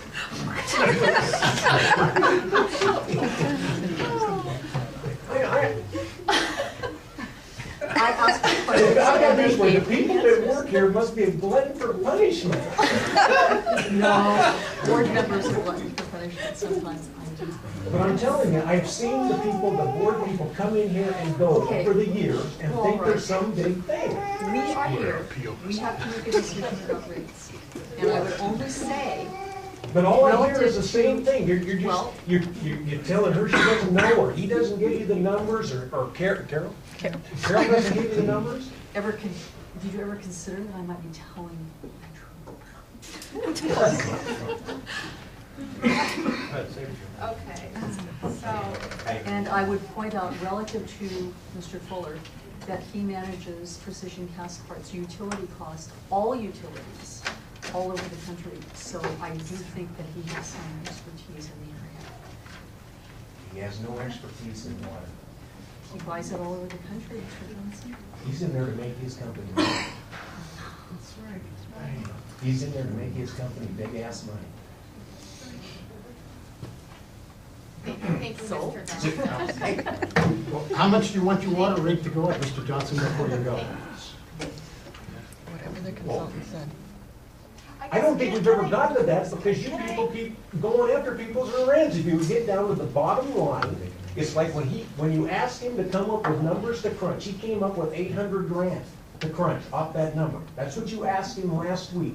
He came up with 800 grand. I'm just up here because I think you could cut your 500 grand if you're not gonna listen to your consultants and you're gonna slander people and attack people, you cut lawyer fees. Because ultimately, if you're bored on any board I've been on, you're gonna have a lawyer protect someone that's on that board. That company is gonna hire the lawyer to protect you. So how much do you want your water rate to go up? Mr. Johnson, I guess, can I ask you a question real quick? Did you like the recommendation that the rate committee presented, or the 800,000? You gotta say 500 grand. Okay. Okay, so you want to keep the 500 in the reserve account? You're a business. You can't bleed yourself out of zero. Exactly. Thank you. All right. Thank you. Do I get to come back next week? Because I'm sure it's gonna be the same. Thank you. I have one more public comment for the rates. Is that right, Cindy? You would hold them? Yeah. And then we're going to go into discussion. I just want to make a quick statement about what the rate committee, well, at least from my perspective, did, and what the proposal that we made meant. Because I received an email today which seemed to make a big deal out of the dissenting votes. And I want to make sure that not only you people, well, you're the ones making the decision, but the folks that are maybe listening to this here or getting information from the newspapers understand what we, their neighbors, their friends, tried to do. We were a hearing, we were a board, committee there to sit and listen to information and make a decision on rates. Not on the budget, not on next year's budget, that's a separate committee. We were there to listen and talk about rates. We heard the rate, we heard the information come in, we heard the problem. The problem that we were told is that because we did, well, let me set the stage for you this way. There wasn't a rate increase when we first came on the board. A year later, when the majority here that came on the board came on, and that was left on the board. A year later, we rose we sat down and we got the rates to raise a little bit and restructure them a little bit. But we were told we can't hurt people. So we tried to make it as minimal as possible and to keep going forward. The next year when that discussion started coming up, it was pushed down because it was now 2009 and everyone was facing financial difficulties. When it was brought up again the next year, again, it was shunted aside a little bit. Let's get to it when we get to it. Let's have a rate study. And we never got to the rate study because we didn't have any money to get to the rate study because it wasn't budgeted. Can't spend the money if it's not budgeted. 2011, staff came to us. They saw this problem way out. And they tried to have this fixed sooner. So it wouldn't have to be fixed with a big hit over the head. I, with several other of you, voted against the rate increase. I voted against it, and I said at the time, because it wasn't enough. We needed to go more at that point so that we could help protect our rate stabilization fund.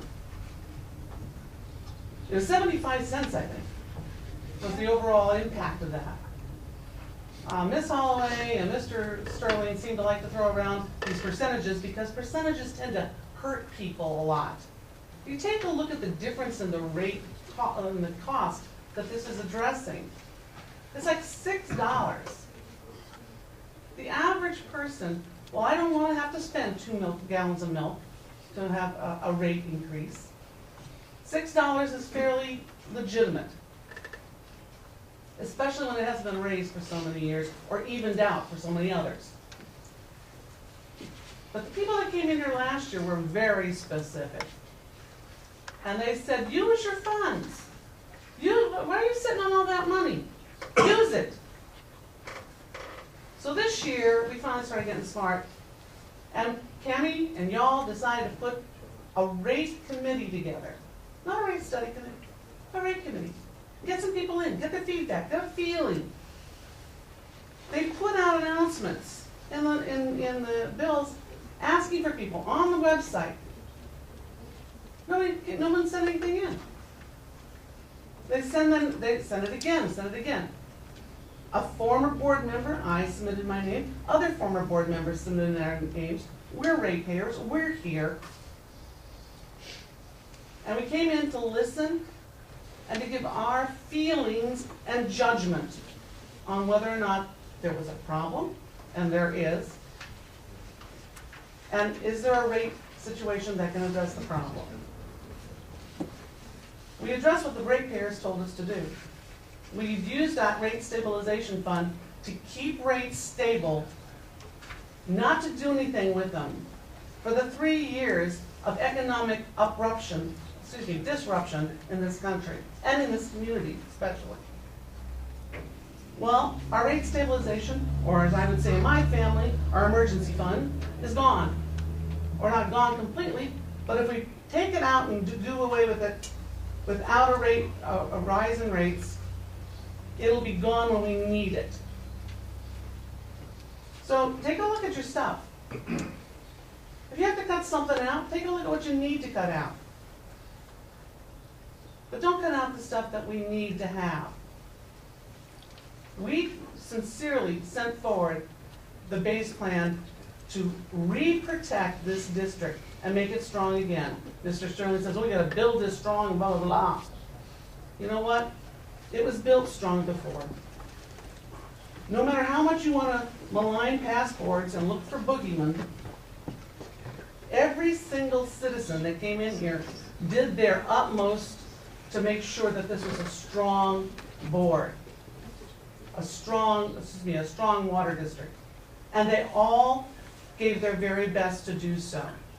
All of them, even the ones I ran against. So I have a question for you with the rate recommendation, or the recommendation from the rate committee. And Lee or Sergey, maybe you can speak on this. I know that your recommendation was the 28%.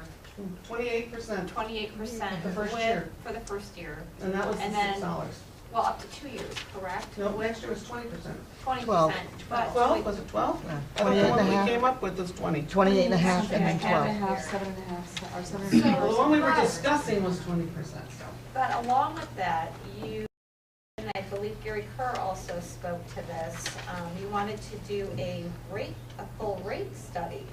Now, after speaking with the consultants, the feedback I received was it wasn't a full rate study that we possibly need. It was an efficiency, Baseline study. baseline efficiency study. Is that right? It's a comparative study to really look at best practices and then essentially measuring ourselves against those. Other similar comparable situated, yeah. districts. Okay. Now, is that correct? Is that the type of study that you were looking for? And Gary, maybe you can speak on that as well? My position was that we needed cost of service study. A cost of service study? Exactly. Okay. And the difference there is the cost of services is really an equity study to determine whether or not proportionately are we charging our industrial users at a rate consistent with what it costs for us to provide them services versus our residential customers and the rates that we're charging them. So that would really be what the cost of service model is all. And how much would a study like that cost? Well, when I talk with the consultants, it looks like any of those studies, probably the cheapest one, which is more the compare, and Sergio, you correct me if I'm wrong, is started at about $75,000, topping out at about $150,000. And that's the full-blown rate study. Correct, and that would incorporate the baseline efficiency and the cost of service, not That a, would include both? That would have all those things. It's kind of the- not a cost of service alone. Okay, great. Good to know. And we knew that that was probably gonna raise some money somewhere in the budget, but we weren't the budget committee. We were the rate study committee, or rate committee. And we really wanted that to be part of your resolution, that study, or some study, whatever, was gonna create those numbers, create a comparison number that we could utilize, would be done within that 2-year span. Because there are several of us on the committee who know how hard it is to get things through a board, and sometimes through different boards it gets even more difficult. So we wanted to make sure that you gave your staff enough time to get that done, and still do everything else that they have to do. That's where we were at with that. And I think that we need to really start looking at what you need to have. You've got to be sending a budget committee to work with an old income, an old revenue in these new times. You need to give them the right revenue so that they can then know what they're working with to eliminate stuff from. Thank you. Thanks for your participation in the rate committee as well. And you too, Gary. I appreciate that. So I'm going to go into discussion. Carol, are you able to come back up here, please? Because I'm sure we might have to go through some slides. And I appreciate having staff here as well. So that's really good. I think, I'm really proud of this board because I think we've done a great job getting public feedback, getting those notices out. And I think we've gone above and beyond, especially with maybe some other water districts, and getting as much input before we make a decision. So, good job. Resolution, the one that is on here that we are looking at, which percentage is this, Carol? The one that has A and B is the 14.25% increase over 2 years.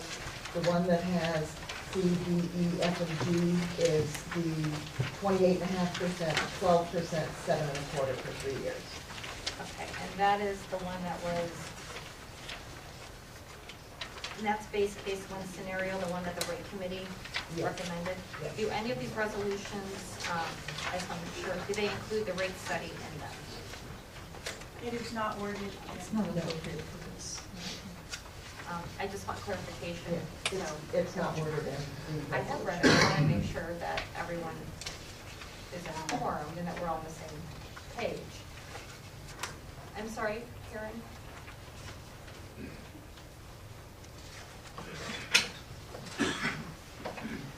The wording for requiring rate study is not included in the resolution. Okay, thank you. Okay, Mike? So Carol, if we go with Schedule A and B, and assuming that either staff or budget committee or the combination of the two of them will cut a minimum of the 800, then we still retain 500,000. That's correct. So do I have a motion for discussion purposes? Mr. Howell? Yeah, well, we were, I believe, told the other evening that even with the option for the higher rate increase, that we still are going to, would have to pull money back from the coming year to cover this year's bond covenant requirements. Are you, if the budget is reduced, and I don't have the total budget numbers in front of me, unfortunately, if we do reduce the budget by $800,000, and not just the, I'm not talking about CIP, because CIP doesn't affect our bond covenant.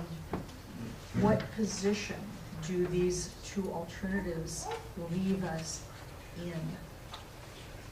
The first year, 14.25% would be essentially a break even. So with the cuts, with the proposed cuts and the proposed rate increase, we should break even. We should not have to use any additional rate stabilization funds, but it does not provide us anything to put back.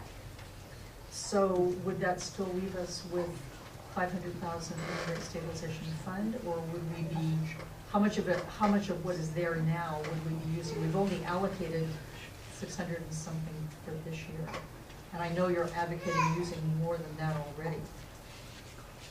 In the preliminary calculations that I've done, we're going to be somewhere between $750,000 and $1 million this year of rate stabilization funds to meet the debt covenants. And that has to be a new transfer, not the 600 that we transferred. So we would leave the balance of approximately 500 to 600,000 in the rate stabilization fund. At the end of fiscal 13, we should still have that. We should not have to use any rate stabilization money. But we still will be drawing on next year to cover this year. Correct. In either scenario. Correct. Correct. Okay. Without a rate increase that goes into effect for the May-June billing period, are we on track to spend more than we're bringing in? We would need to use rate stabilization fund to cover that difference. And I do, like I said, my calculations right now, because we are working on cost cutting, but so my calculations right now is we're closer to 750 rather than the $1 million forecast. But if we don't get any additional revenue in this year, then of course that 750 number will likely get larger. So neither of these is going to solve this year's problems except on paper. We needed a rate increase last October to be able to resolve the rate stabilization issue for this year. I would like the board to take consideration of the recommendation presented to us by the rate committee. I think, that's why we asked for the committee to be formed, was to have a recommendation by a new set of eyes. And I think that they met numerous times, is that right? Yes, like three times. meetings. And I do think that we do need to take a closer look at expenditures, but if there's a way where we can build up that reserve again, And just because we pass this type of resolution doesn't mean in the future the board can't make a new resolution and reduce rates, let's say. But I think that to go back after 2 years and go through this process again by making it mandatory as opposed to optional with a potential reduction, I think it's kind of a waste of time. I think we did a good job. And I would like to say that we can certainly, through the budget process, look very closely at cuts. Even with a 28.5% increase, we can still use a great deal of caution in the budget preparation process, and through that, perhaps even allocate some money back to rate stabilization or a larger amount to capital reserve. So it would give us more opportunities for increasing our reserve balances. Well, and my other concern is, even with the rate increase, I think that our projected revenue, or actually water use, is still going to go down. I don't think it's going to really stabilize for maybe another 5 years.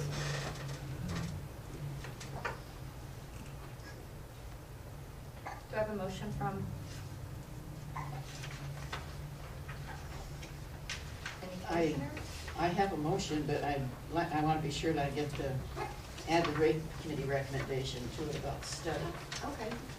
So I move that the board approve the resolution 11-2012, the one that includes Schedule A and Schedule B. That's the 14.25%. Right. Okay. Yeah. And the recommendation of the rate committee that we also, in next spring sometime, have a full rate study to include a cost of service study to determine actual costs for wholesale customers as well as for residential customers. Dora, that's okay? Just the last piece, Barbara. I got up to the point where you said it to include full rate and cost of service study. The cost of service study, which would be to determine actual costs for wholesale customers as well as residential customers. Don't you mean retail, Barbara?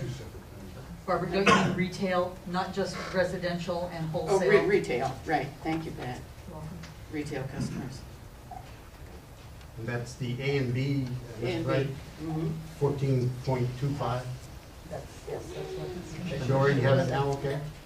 Ms. Kemper, that's okay with you? Do you want to read it back, please, Dora? Commissioner Kemper moved that the board adopt resolution 11-2012 to include Schedule A, or including Schedule A and B, and that's the 14.25%, and take the recommendation of the rate committee to next spring include a full rate and cost of service study, which would be to determine residential, retail, and wholesale customers' rates for residential, retail, and wholesale customers. I second the motion. Barbara, could I offer a friendly amendment to that? Rather than saying do it in the spring, just say do it, because if we don't start basically early in the next fiscal year, we won't be done in time for budgeting process, so I would That's take true. that out. Right. So we want it concluded by that point, As so early I as- would take out the timeline if that's Right. okay with you. To do it as early as possible. Yeah. Right. And Dora? Okay. Still second. Okay. Thank you, Ms. Kemper. Then second for discussion. Any comments? Commissioner Holloway? Yeah, I'm concerned, I'll restate my concern, that I'm not confident that we have all the numbers that we need. And I'm worried about the projection because at the beginning of the fiscal 12 budget, this current budget year period, our budget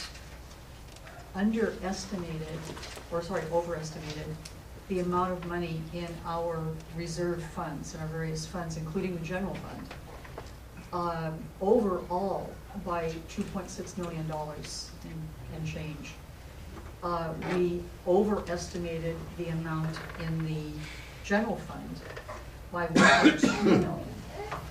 And these numbers have been confirmed between the budget and the audit for fiscal 11. So I personally really believe that we need a whole lot more information about where we actually are. Because if we don't have that information and we can't run it back with our consultants, including with the new estimated budget numbers, I don't know if we're gonna come out with what we need. Which is why Barbara, I'm really pushing for the recommendation that was presented to us by the rate committee. Right. The higher percentage. That's what this one was, isn't it? No, No, it's you did. 14.25. You did, yes. Indeed. I withdraw my motion. It's already been said. Yeah, it's already been seconded. You can vote no, though. Okay, it's been seconded. Okay. Mike? Yeah. Well, I'm one that started this kind of motion. I mean, I didn't make it a motion, but I'm one that started it.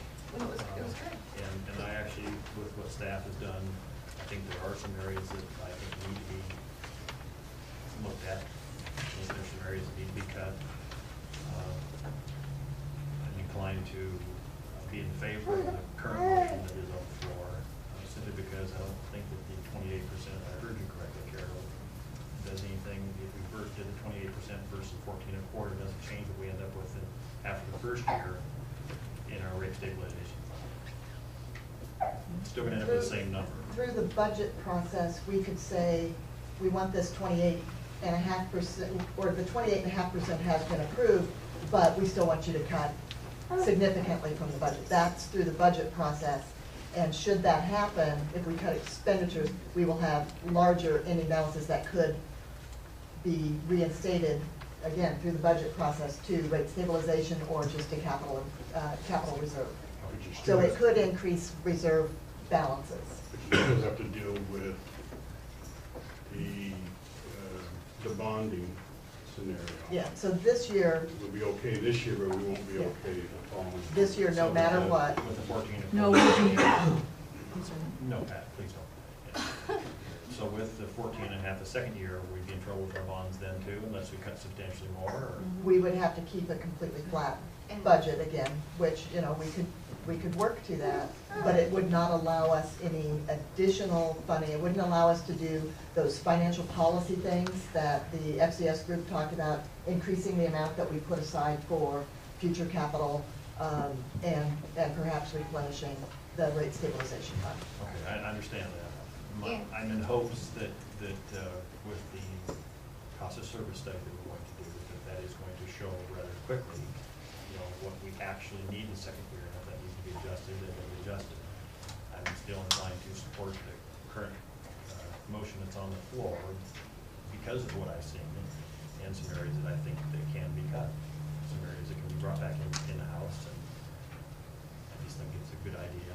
I'm not inclined to vote for an amount that I think may have to be cut later on, or reduce the amount that we may impose later on. I'm just inclined to go with the current, from what I've heard. Commissioner Cardwell, one of my concerns is that it's only for 2 years. Even if we went with the 28%, I wasn't gonna vote for the entire 5 year. The entire schedule? I wasn't gonna do it. Okay. Not telling, I mean, it's gonna likely change with subsequent boards. I mean, it's not written in stone. New board comes on next July, they could change all that anyway. At least with the cost of service study, you're gonna have an in-depth look at everything from top to bottom. And hopefully at that point, whether we all agree with each other or even like each other, besides the point, hopefully at that point we'll have accurate numbers to look at and be able to make an assessment as to what needs to be done. And at that point also, just as an aside, I think Mr. Johnson ought to come every week and seriously point out the fact that there is a lot of garbage floating around that doesn't need to float around. It really has nothing to do with the business of the district, and all it does is just churn up more garbage. And I really think you gotta come here every week and call us to task and and point out to everybody who can that is floating that garbage around, that, there is an election next year, and people really gotta think about who they want sitting behind these tables, because I'm not going to be here next year, so. Can you put on the screen the cuts that staff proposed with the description, please? Commissioner Holloway? Yeah, a couple things. First of all, Carol, as I pointed out this afternoon in email, there is a section of wording here that is not correct.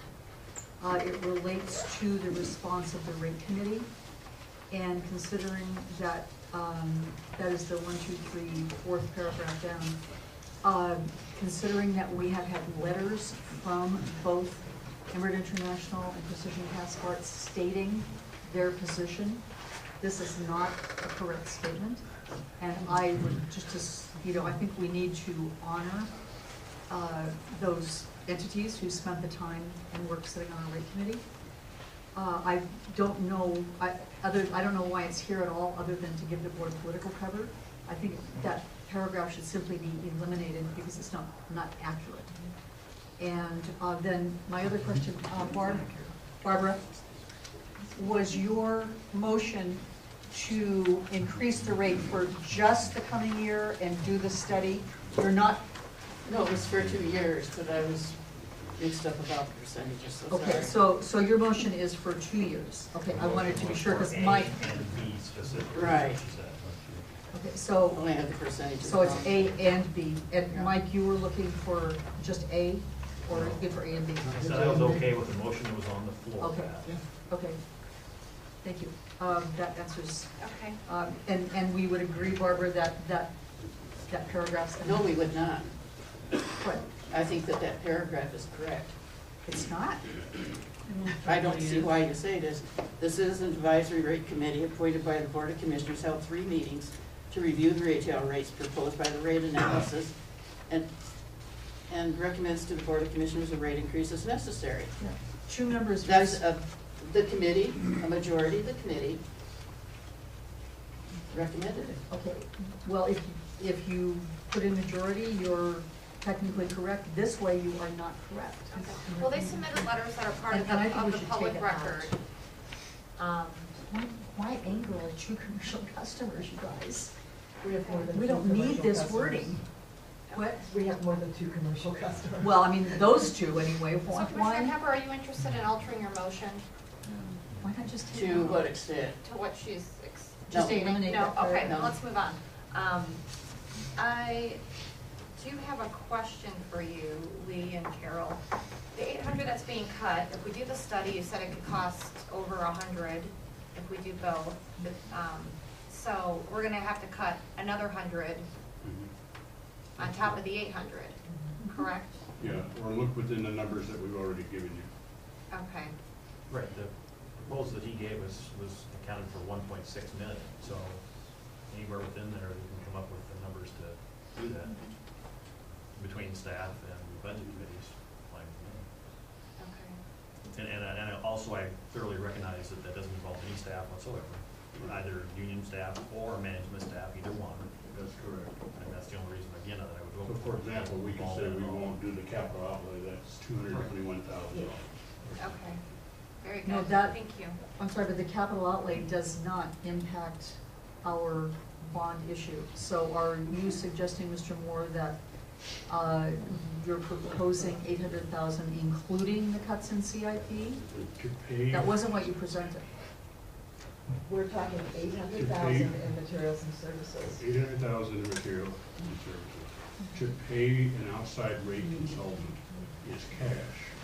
To not do capital commercial. I know, I understand It's some of cash, this. so you're trading cash for cash. I understand that. So And we you're, can figure that out during the budget process on Bear exactly. in mind that, all of these numbers, budget numbers, revenue estimates, they're all estimates. If we have a hot summer, we could get more, water revenue. If we don't, it could be less than we anticipate. These are all estimates. We do not know what's gonna happen. All right. Any further comment before I ask for the vote? Commissioner Sterling? I wanted Mr. Sherman and his folks that he represents to understand what Mr. Cardwell just stated about no one's being let go, no one's going to be, you know, furloughed or whatever. Thank you. Yeah, I don't think I needed you to explain what I said. That's immaterial, you're going to be gone. That's the kind of crap I'm talking about, Grafton. Now, what value was there in that? Well, then stay, Seriously. Mr. Cardwell, then stay. Yeah, I think if we vote, never mind, Grafton, I mean, I can debate with the Mike media. doesn't blow his own horn. Yeah. Adora, can you call the vote, please? Calling the vote on the amendment, There wasn't. or is No, it just correct, amending the sure. motion? Oh, actually, you did make an amendment, so I guess I second her amendment. Well, Grafton seconded her. Her original oh, did you also second Yes. the amendment? I know you seconded the original motion. No, he seconded both. Barbara, Oh, okay. no, Barbara amended it So before this it will got be the into vote on discussion. the amendment? No, it was, Just the It's on the motion. whole, yeah, it's okay. So It's just on the the original accepted the motion. amendment. Okay. Okay, sorry, I just needed clarification. Okay. So Commissioner Cardwell, Yes.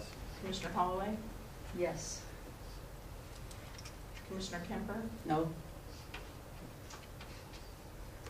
Commissioner Sterling, Yes? and Commissioner Kehoe. Yes, Motion carries 4-1. thank you. Thank you, everyone. That was fun.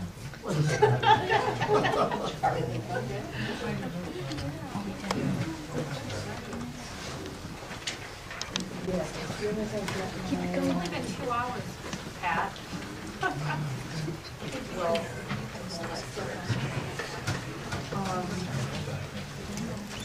I am going to take this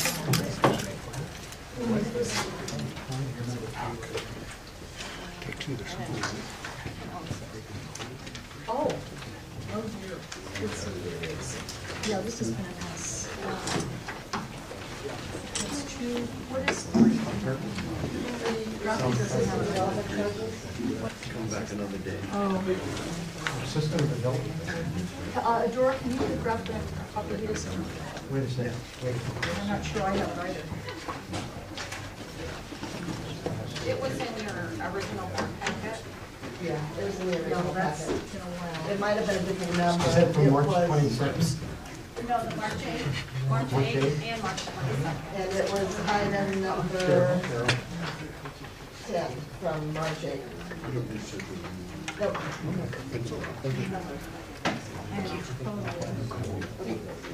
Out of sync here. Yeah, just, please give us copies, thanks. Remember these.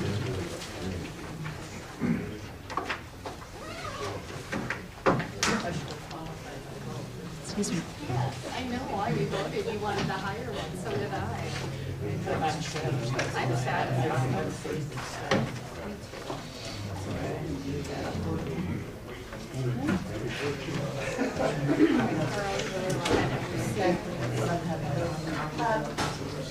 What I'm presenting now is Resolution 10-2012. This is an annual increase that I bring to the board. It's amending fees for system development charges. And we've had a previous resolution, 06-2007, which provided us with this mechanism for increasing the SDC charges based on an index. And it specifies the engineering news records, construction cost index, Seattle. Yeah.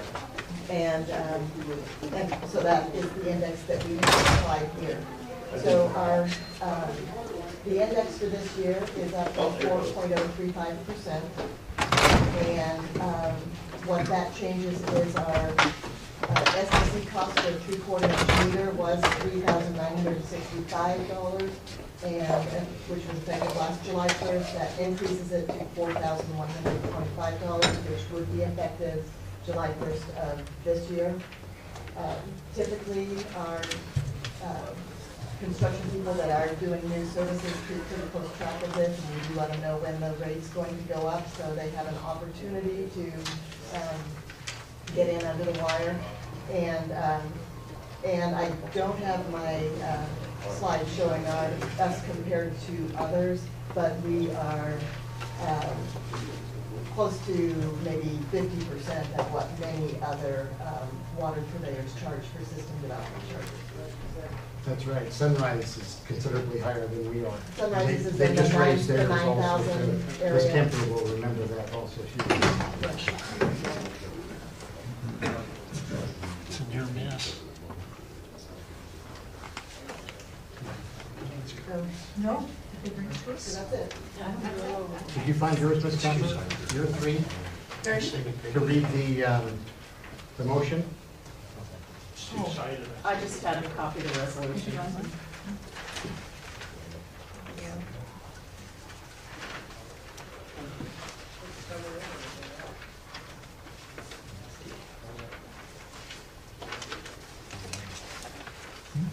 Well, in regarding to the resolution 10-2012, amending fees for system development charges, amending resolution number 7-98.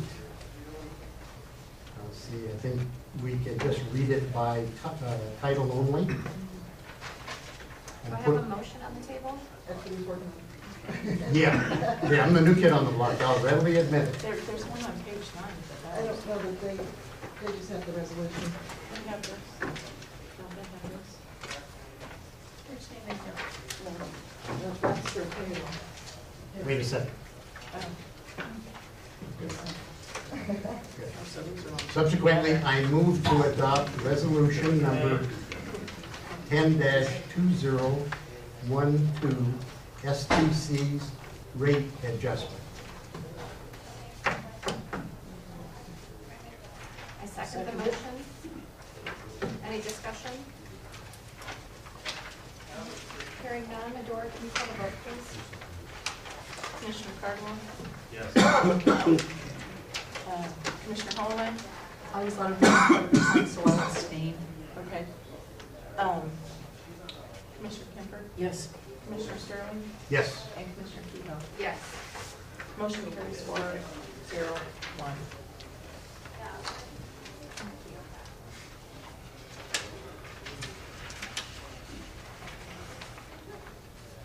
Okay.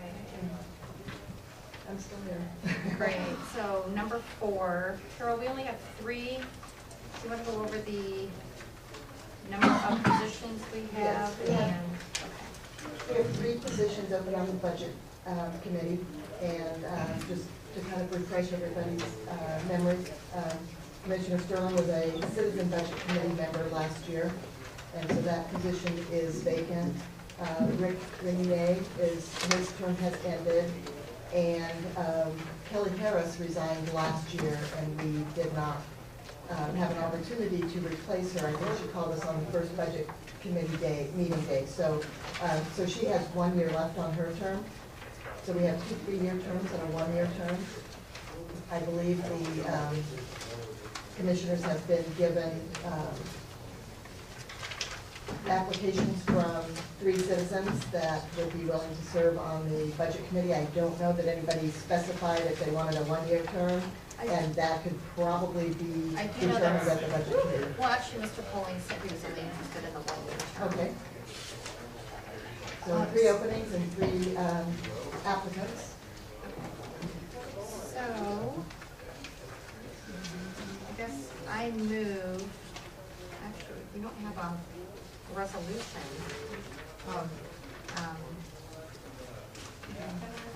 Do we need a resolution?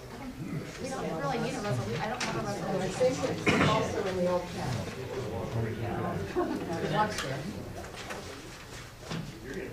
Due cancellations, things are a little disorganized.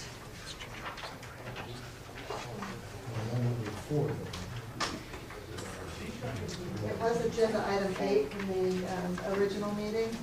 Well, if we don't need a resolution, all we need is a motion. It is a resolution. Oh, it is a resolution. So, I just want to go over, let's see.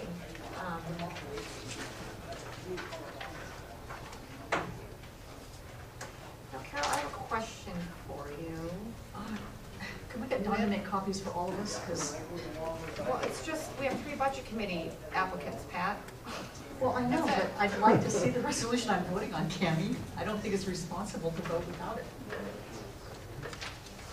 Okay, so I'm gonna go ahead and make the motion. So I move to approve resolution 9-2012, appointing Mr. Poling, Ms. Lewis Wolfram, and Mr. Soa to the budget committee.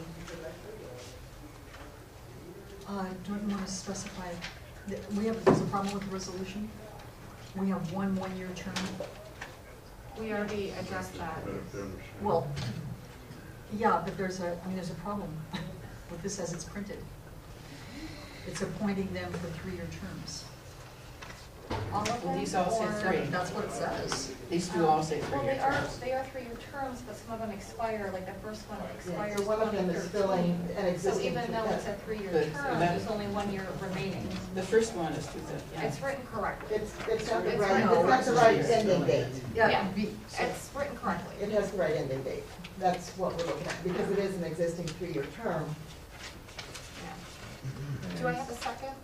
I said, Thank you. Right, and it's polling to the 1-year term? Yes. Any discussion? Hearing none, Dora, can you call the vote, please?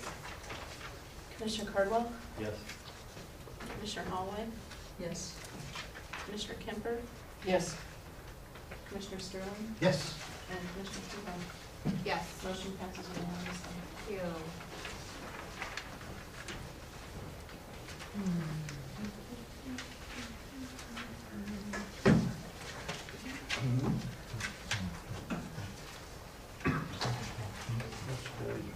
For me?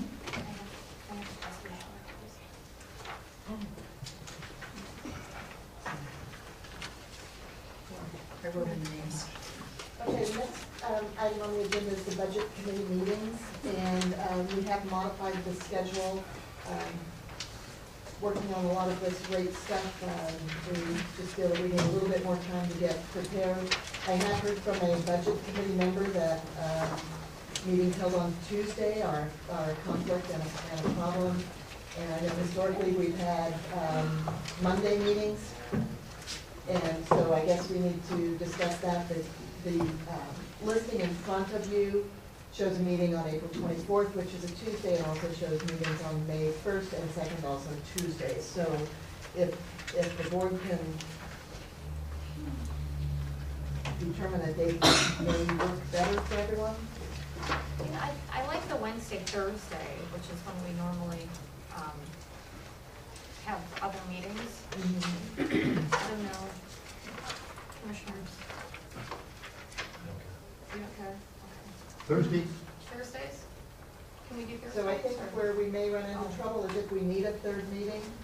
I believe May 8th is probably the, 10th it would become, and it is a board meeting. oh, okay. So May 10th is a board meeting night.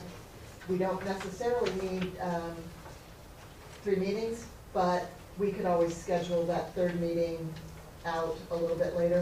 I do also want to mention that I have recommended a special board meeting to adopt the approved budget, and that is because I am not going to be here for the regular June meeting, so I would love to be here when the budget is adopted.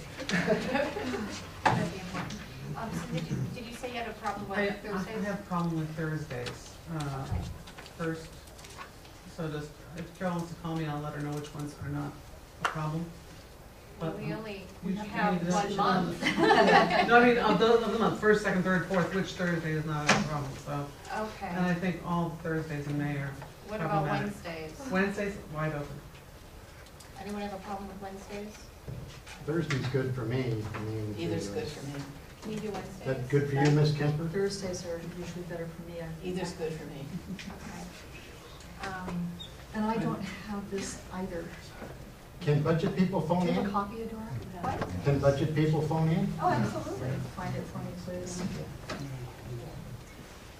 So we did send this updated calendar to the board members yesterday, but of course now we're asking to change it. So, Oh, this one's. So can we do,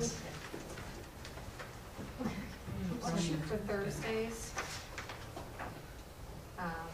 So that gives us, what, the 19th and the 26th, correct? If we can be ready by the 19th, we have publication requirements.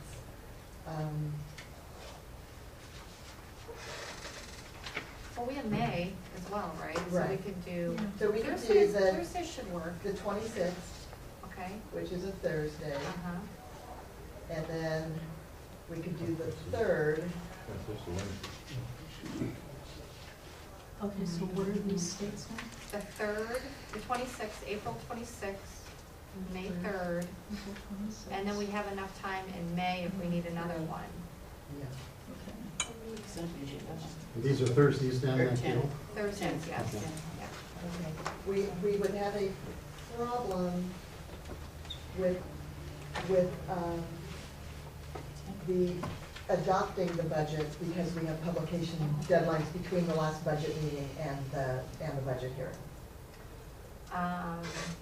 Because we have to adopt that by, before June, correct?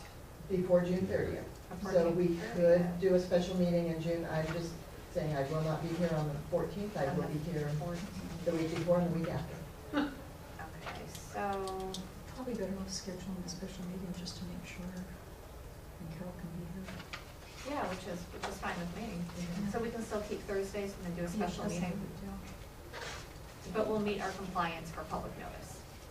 So we are May talking 10th about, would be our regular meeting. let's clarify. Okay. We're talking about April 26th for the first meeting. Yes. Which is a Thursday. We're talking about May 3rd, 1 week later, for the second meeting, if we need it. May 10th is a board meeting, so we're gonna skip that. We're gonna need two, I guarantee it. I- So our third meeting, if needed, would be May 17th, Okay, and then a special meeting for adopting the budget would be June 7th. perfect, and you'll be Or here. is that not enough time? I don't know. Okay, June 21st. We'll shoot for June 7th. Well, yeah, You will be in town on the 21st? yes. Okay, so why don't we just do Thursdays, and then I think we should have that notice for the budget adoption for the 21st. June 23rd. And Well, so, yeah, because, I mean, that gives us enough time to do that later. Yeah, so we have, and then May 29th will be the budget hearing, right? It's unchanged. That has to change, we're talking June 21st. June 21st will be the budget hearing. Oh, for the budget hearing. Yes. And adoption. Not the 7th? Is the 7th on or off? I'm not sure. I'm Okay, 30 I'm days gonna- off. I'm gonna say, I'll go through the whole list one more time and just Yeah. make sure everybody's got the same stuff I do. April 26th for meeting 1 of the budget committee. May 3rd for meeting 2 of the budget committee. May 17th for meeting 3 if needed. And June 21st, well, we can do June 7th, right? But you said you'll be out of town? it's that time between The third meeting? the 17th. And for that, and if we can't make it, We could do the 7th? Yeah, I said we Okay. plan for the 7th. Okay, Let's let's do plan the for the 7th. 7th, and then if that doesn't work, then we have the Yeah. 21st. Okay. Does that work for everyone? So the budget hearing is when? June 7th for the budget hearing. June 7th. And then possibly June 21st if we need it. Okay. Thank you. I think I'm out of the hot seat for a minute. So did they do a motion? We don't need to We need take a motion, any, yeah. do we need a motion on that? Yeah. Can we just, We need a motion to approve the proposed. so I budget. move to approve the proposed schedule for budget committee meetings as presented. With, The date's changed. well, as presented.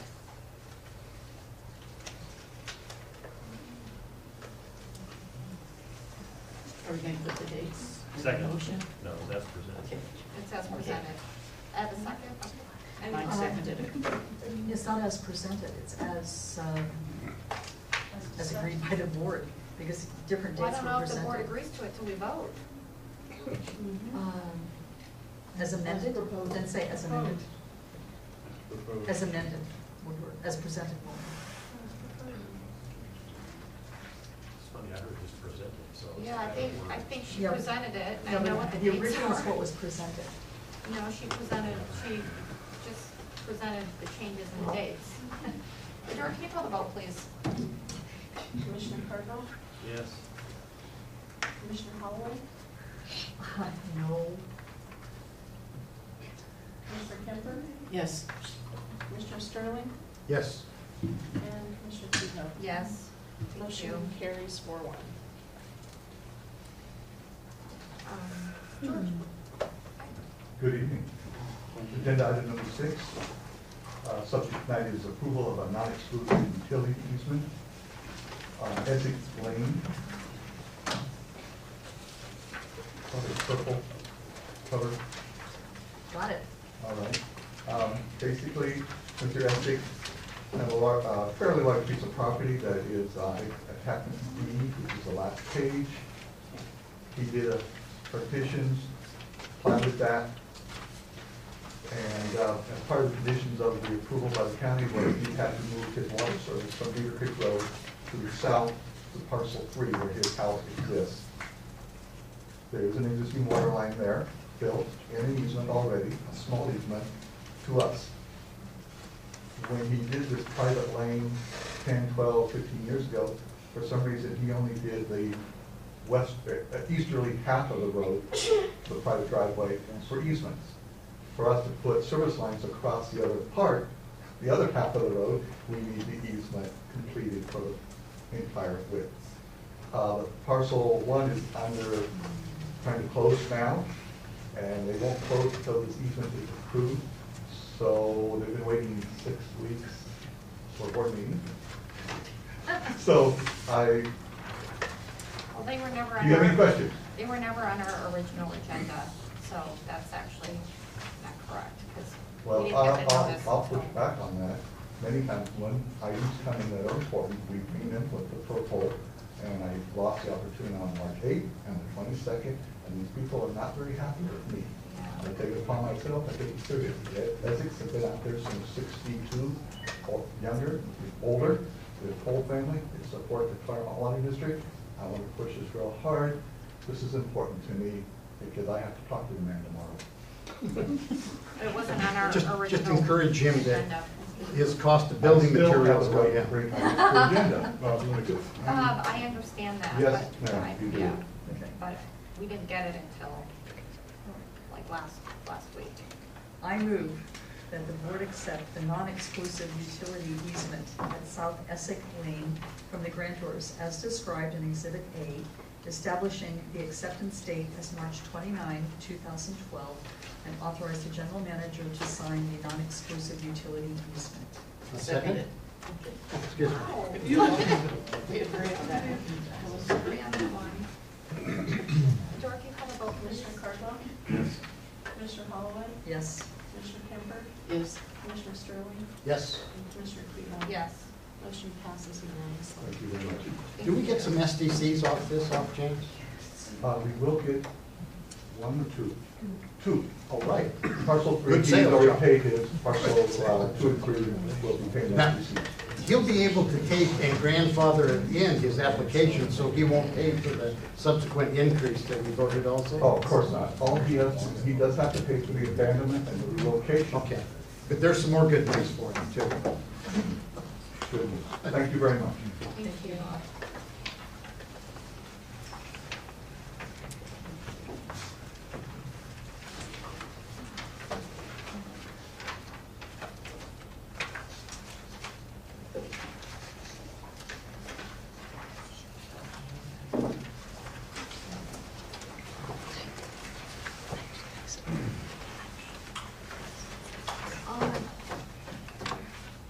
Before we go on, did we have anything to do with this old agenda item 6 that was on Karen?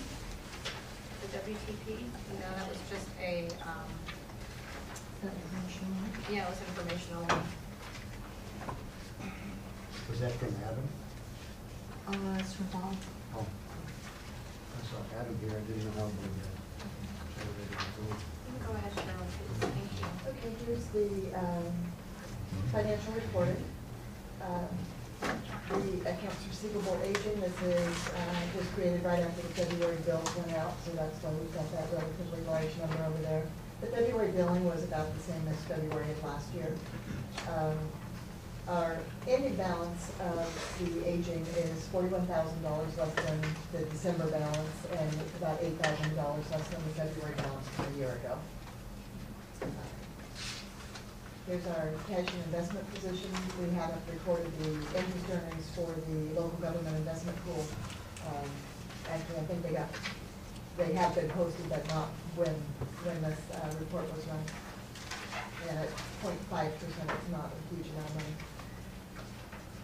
So looking at our budget to actuals, and this is as of January 31st, we were 58.33% through the budget year, so that's 7 out of 12 months. Our general fund revenue is at 54.34 of the budget, and so it's a little bit under. If we look at 58.33%, it should be at $4,431,000, and so we're about $300,000 under. Our water revenue is at 55.97, and based on estimates where we kind of look year to year because we have our high months and our low months, we should be at about 59.02. So our water revenue shortfall is about $211,000 right now, and we are in the low consumption portion of the year. Our general fund, excuse me, so yes.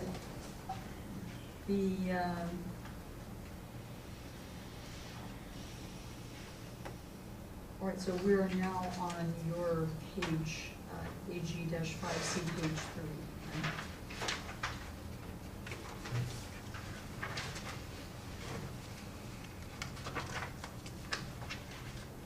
30. Page 3. So our expenditures are under budget at this point by $379,000. And our CIP expenditures are currently at 28.40, well, not currently, as of January 31st, at 28.43%.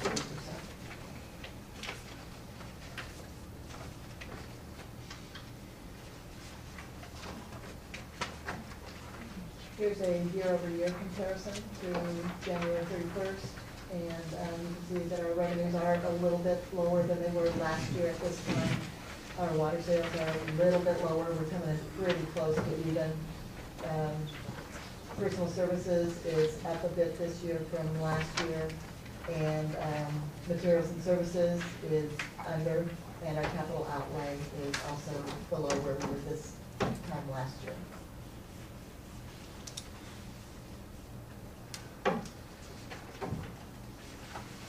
But last year, well, of course, last year we had, oh no, oh yeah, Holly Lane was capital outlay, it wasn't CIP. It was not capital outlay, it was materials and services.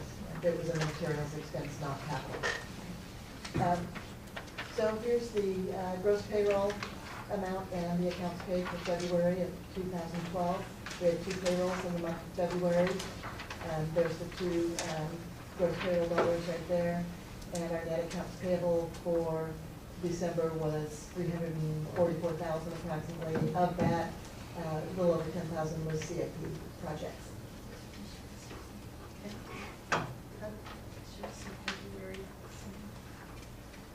Oh, yeah, February. Thank you. Do I have a motion? I move to acknowledge payroll in the gross amount of $198,588.14 and acknowledge net accounts paid of $343,712.30 for the month of February 2012. I second it. Thank you. Any discussion?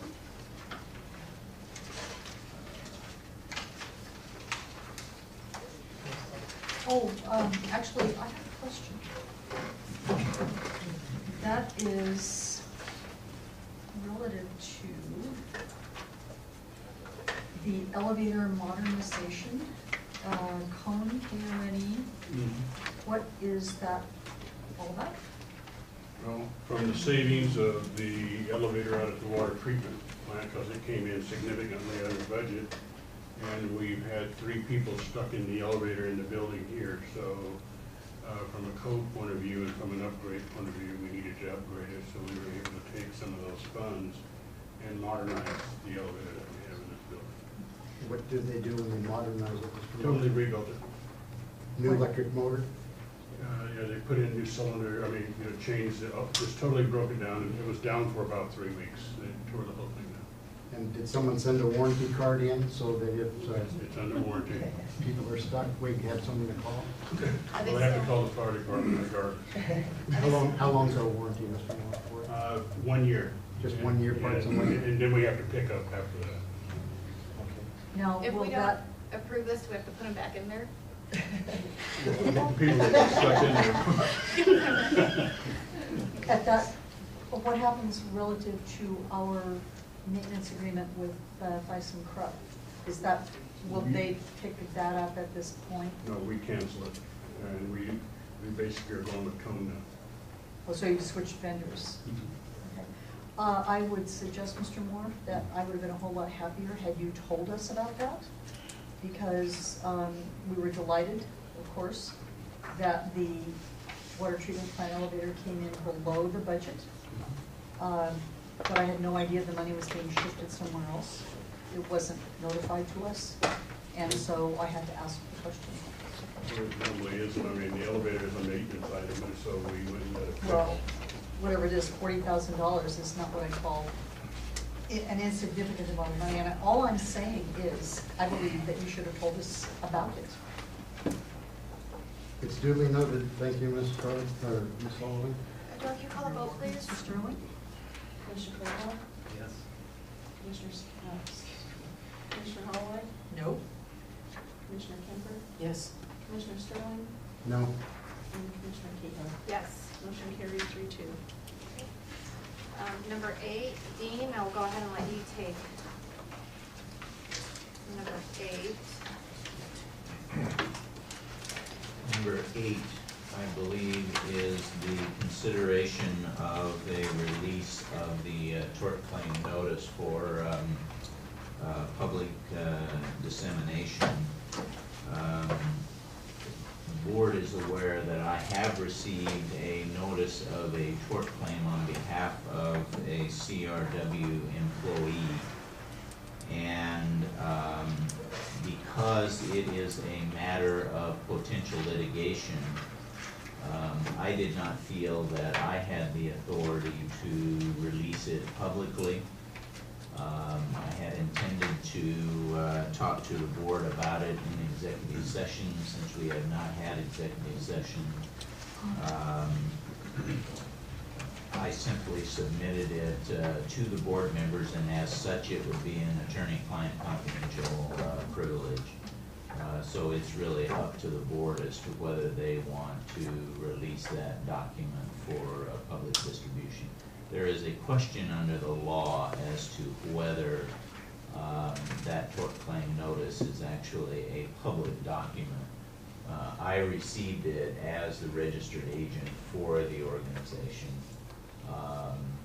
But again, I simply submitted it to the board, and then it is up to the board as to whether they want to maintain what I believe is a valid exemption under the public records law, or waive that exemption and release it for public dissemination. Thank you. Commissioner Holloway? Dean, are you, now there are two things going on. I'm not quite sure which one you're talking about here. This only relates to the tort claims notice. Okay, so the other one that Commissioner Kehoe sent out to the public today is not what you're talking about. I don't know what Commissioner... It was the complaint that was sent to Boley, which is a public document. The Boley claim is in fact a public document. Okay, so you're only talking about the... Only talking about... But they were essentially the same thing. There is a lot of similarities. There's a lot of the same allegations contained in both documents. Actually, I think it was the same document. So the issue basically is mute. Keyhole has sent it out, it's public information. No, Simply not. Commissioner Kehoe did not send out the tort notice, as I understand it. I don't know, because I don't know what Commissioner Kehoe, but what Commissioner Holloway said is that what Commissioner Kehoe sent out. Commissioner Kehoe said she released the Oboli claim. Right. The tort claim notice is a different document. But once, if that is to go to litigation and it's filed in court, that is a public document. Correct. Yeah. And the reason I put this on the agenda is because it affects the agency and commissioners, and it's something that the board has to possibly take action on depending on what Commissioner Holloway and Commissioner Sterling asked the board to do. So I believe we should just waive the release of the tort claim notice.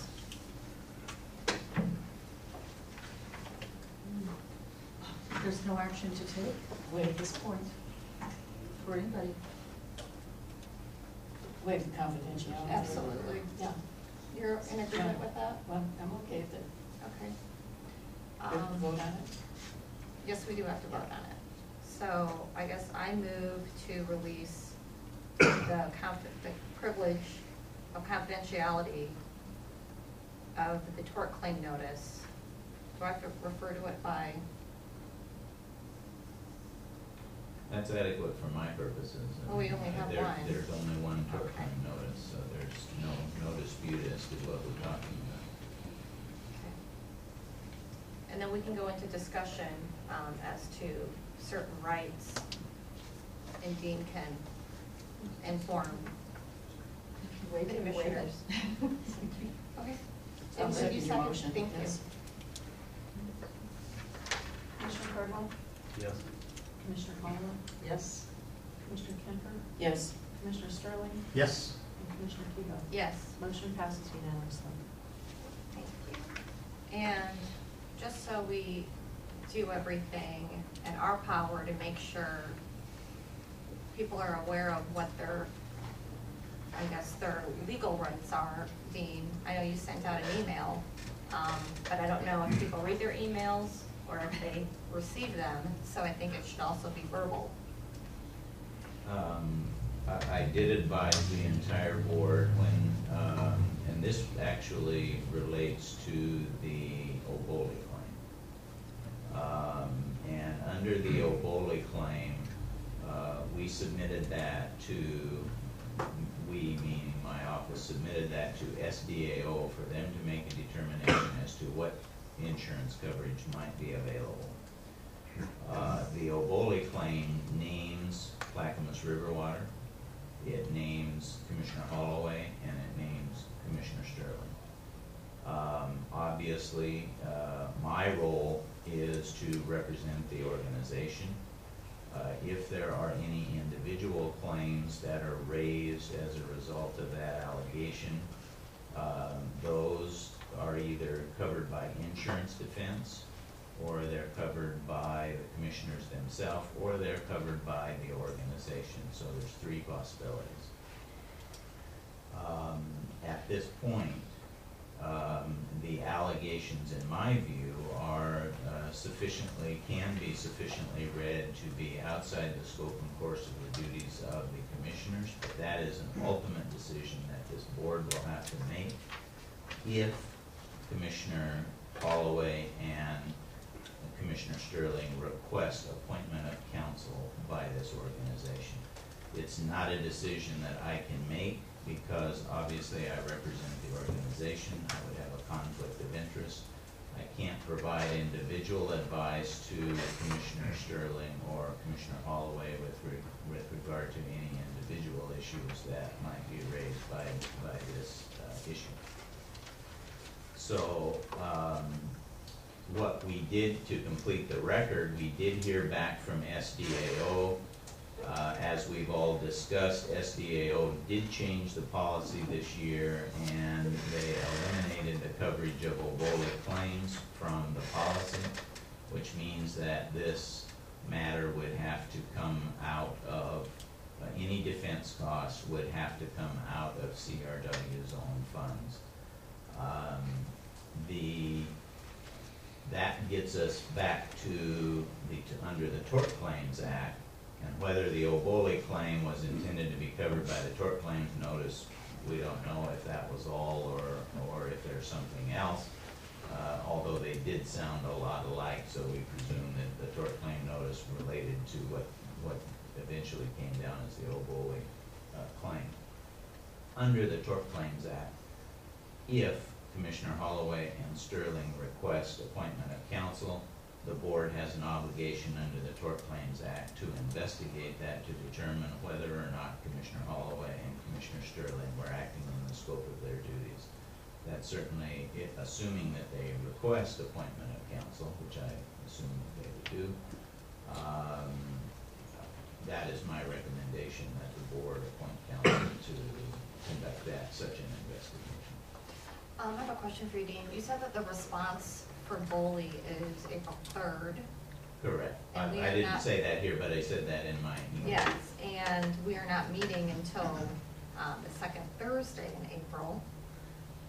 So how does that affect a response if they were to petition the board for legal counsel?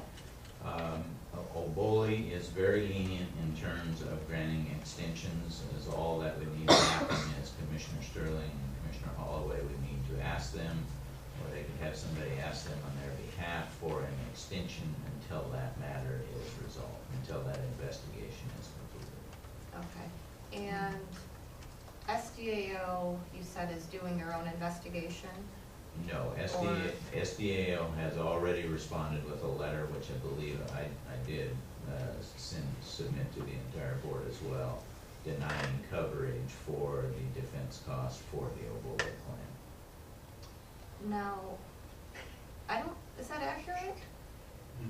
I thought that they said that that there's a deductible, but no, okay. No, they did mention the deductible in the letter, but the deductible is really moved. Yeah, he was discussing general liability, which has absolutely no applicability whatsoever Yeah, here. he was just giving some context in the letter to say there's some certain policy changes. Among those were the deductible under the general liability policy. This is not covered under the general liability policy. It would be covered under the special conditions, which is not covered under the policy provision.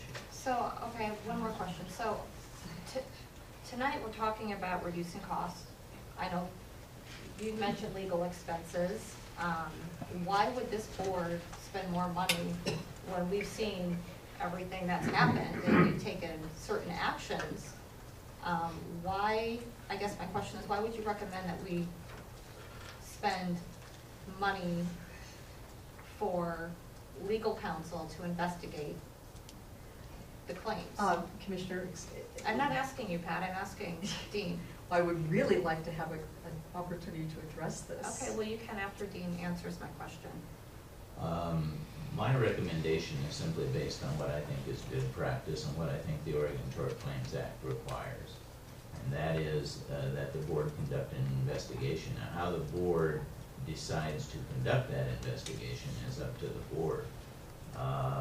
My recommendation is simply that it be done by somebody independent from the board so that there aren't allegations that this was simply a political decision on behalf of the board.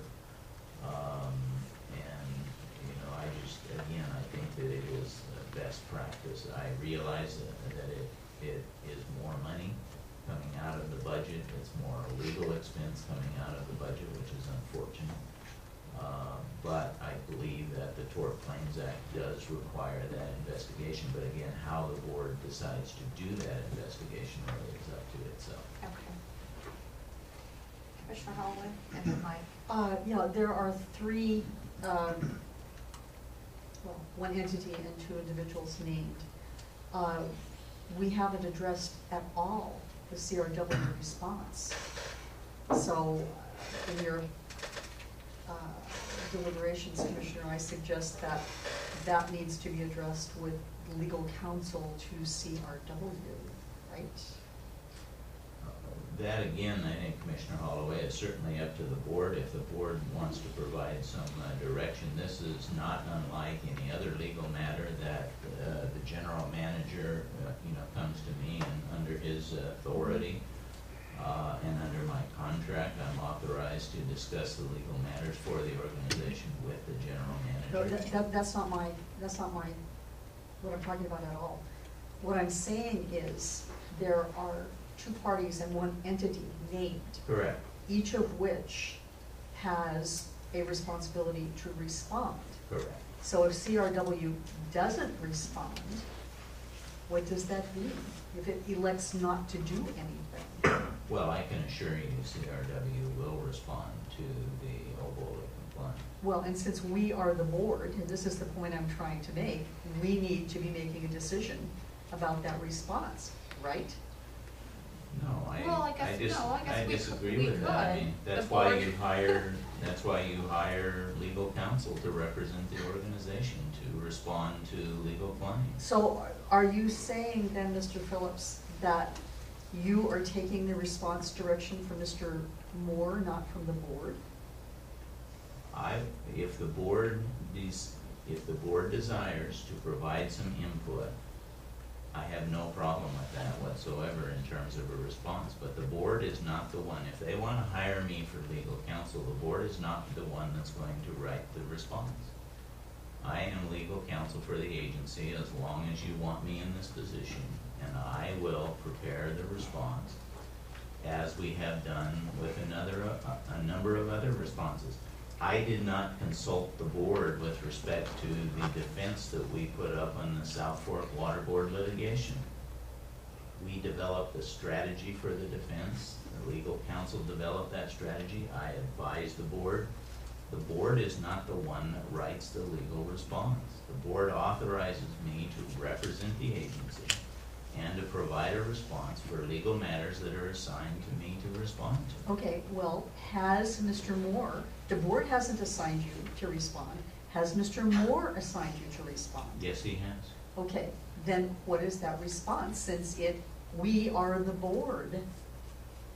Last time I noticed. Have you provided a response? No, we have not provided a Okay. response to yet. We have until April 3rd, and I would be happy to advise the board, as I usually do. I provide board with copies of legal responses on all legal matters. I'd be happy to advise the board as to what our strategy is. I would prefer not to do that in public. If the board directs me to do that in public and waive the confidentiality of the attorney-client privilege, I am happy to do that. But That's what we just voted to waive, right? No, we just No. voted to waive the 12-claim notice. Okay. Right. All right, so you board members are all on notice that CRW has to make a response. That seemed to be being ignored in the conversation. No, I brought it up. I said it was April 3rd. Commissioner Cardwell? That was one of my questions.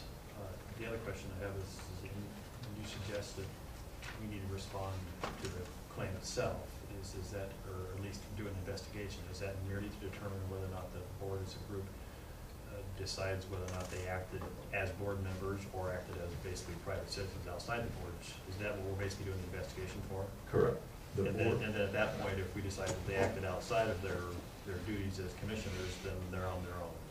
Correct. The statute is very clear that if the agency concludes, which would be the board, concludes that these commissioners were not acting in the scope of their duties, the law forbids any expenditure of funds for defense. And because the two commissioners are involved in this, or is that not a conflict of interest, then we can have a say in that discussion, or is it not? No, I think it is a conflict of interest for them I to mean, a direct participate. conflict. Yes. So they An won't be participating. An actual conflict for them to participate in that discussion. Okay, so, but you are not saying it's an actual conflict for us to participate in the CRW discussion? No. No, you can participate. Clearly, you can participate, you are board members, you can participate in the CRW discussion. Well, there's no conflict of interest with respect to that. Well, I think at this time then perhaps I'll take and read a motion that I have prepared here that would follow along the lines of what our discussion is. in regards to the legal defense of Commissioners Sterling and Holloway, I move that in accordance with the terms of Oregon Tort Claims Act and the provisions of Clackamas River Water Board Policy, Section 3.13, and Clackamas River Water Board Policy, Section 3.13, Risk Management and Insurance Program, the Clackamas River Water Board of Commissioners authorize payment of legal defense costs for any commissioner in the course of responding to the Oregon Bureau of Labor and Industries complaint STEM WB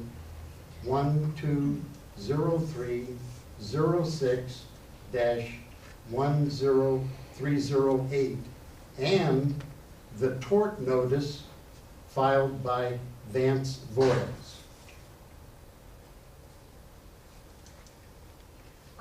Need a second? Did you just say that they couldn't participate or? Doesn't mean we can't make a motion, we just can't vote on He it. was just making a general motion for appointment of counsel for any commissioner. For any. Then For he any specifically claim. mentioned Yeah. Vance's claim though. He did. Exactly. So that's all in the same motion. Exactly. So that means It's they all can't, they covered. can't vote on it nor even second it either. It's a very close question because that does provide for, obviously, for defense for this particular coverage for this situation. So I think that's a very close question. It's hard to dissect the CRW component of that, Commissioner Sterling, from your individual. So, I mean, my recommendation would be that probably does amount to an actual conflict of interest for you to make that motion. Then you'll be able to put that in writing before the end of tomorrow's workday? It's a part of the record. If the board wants me to put it in writing, you know, that's additional legal fees. I don't know if the board needs that in writing. Don't think So, Mr. Phillips, you're saying that under the tort law, which makes allowance for commissioners, well, public Okay. officials. Is there a second? To petition, Has to be seconded for discussion. No, it died. to petition for legal defense costs, that we are not allowed to petition for legal defense costs? No, I didn't You can say that. petition, but you can't make a motion to that effect. Is all the agency needs is simply a request. You can do it on the record tonight. You can do it in writing. We just simply need a request All right. for the agency Okay. to appoint legal representation, legal defense for you with respect to the Obole claim. Okay, That's all we need. have at it then, Captain. Just take out the move and change it to re-request. I request that in accordance with the terms of Oregon Tort Claims Act and the provisions of Clackamas River Water Board Policy, Section 3.13, and Clackamas River Water Board Policy, Section 3.13, Risk Management and Insurance Program, the Clackamas River Board of Commissioners authorize payment of legal defense costs of any commissioner in the course of responding to the Oregon Bureau of Labor and Industries complaint number STEM WB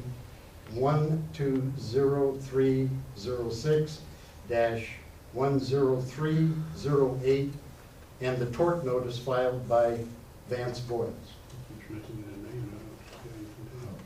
Well, you can, now, that request, on behalf of the agency, I acknowledge that request. It's on the record. Because that request does apply to you in this situation, I do believe that that is an actual conflict of interest, so I believe you would be prohibited from discussing that particular motion and the results of that. You have made, it's not a motion, it's simply a request. So now it's incumbent upon the board to take action with respect to that request. And again, back to my recommendation. My recommendation is that they authorize the commencement of an investigation into the issue about whether that should be covered or not. Well, I have a question. Are you making that request on behalf of you and Commissioner Holloway? Because I haven't heard Commissioner Holloway. Well, Because that's- I would like a verbal, or at least an acknowledgement if All you right. are. That's correct, legal defense for Commissioner Sterling and Hall. And I make the same request. Okay. This was Patricia So Holloway I- speaking on the record. I am concerned because of what Dean said about an investigation, and the date is coming up to April 3rd. Are you two willing to file an extension? We can't discuss it, can we? Sorry. Um,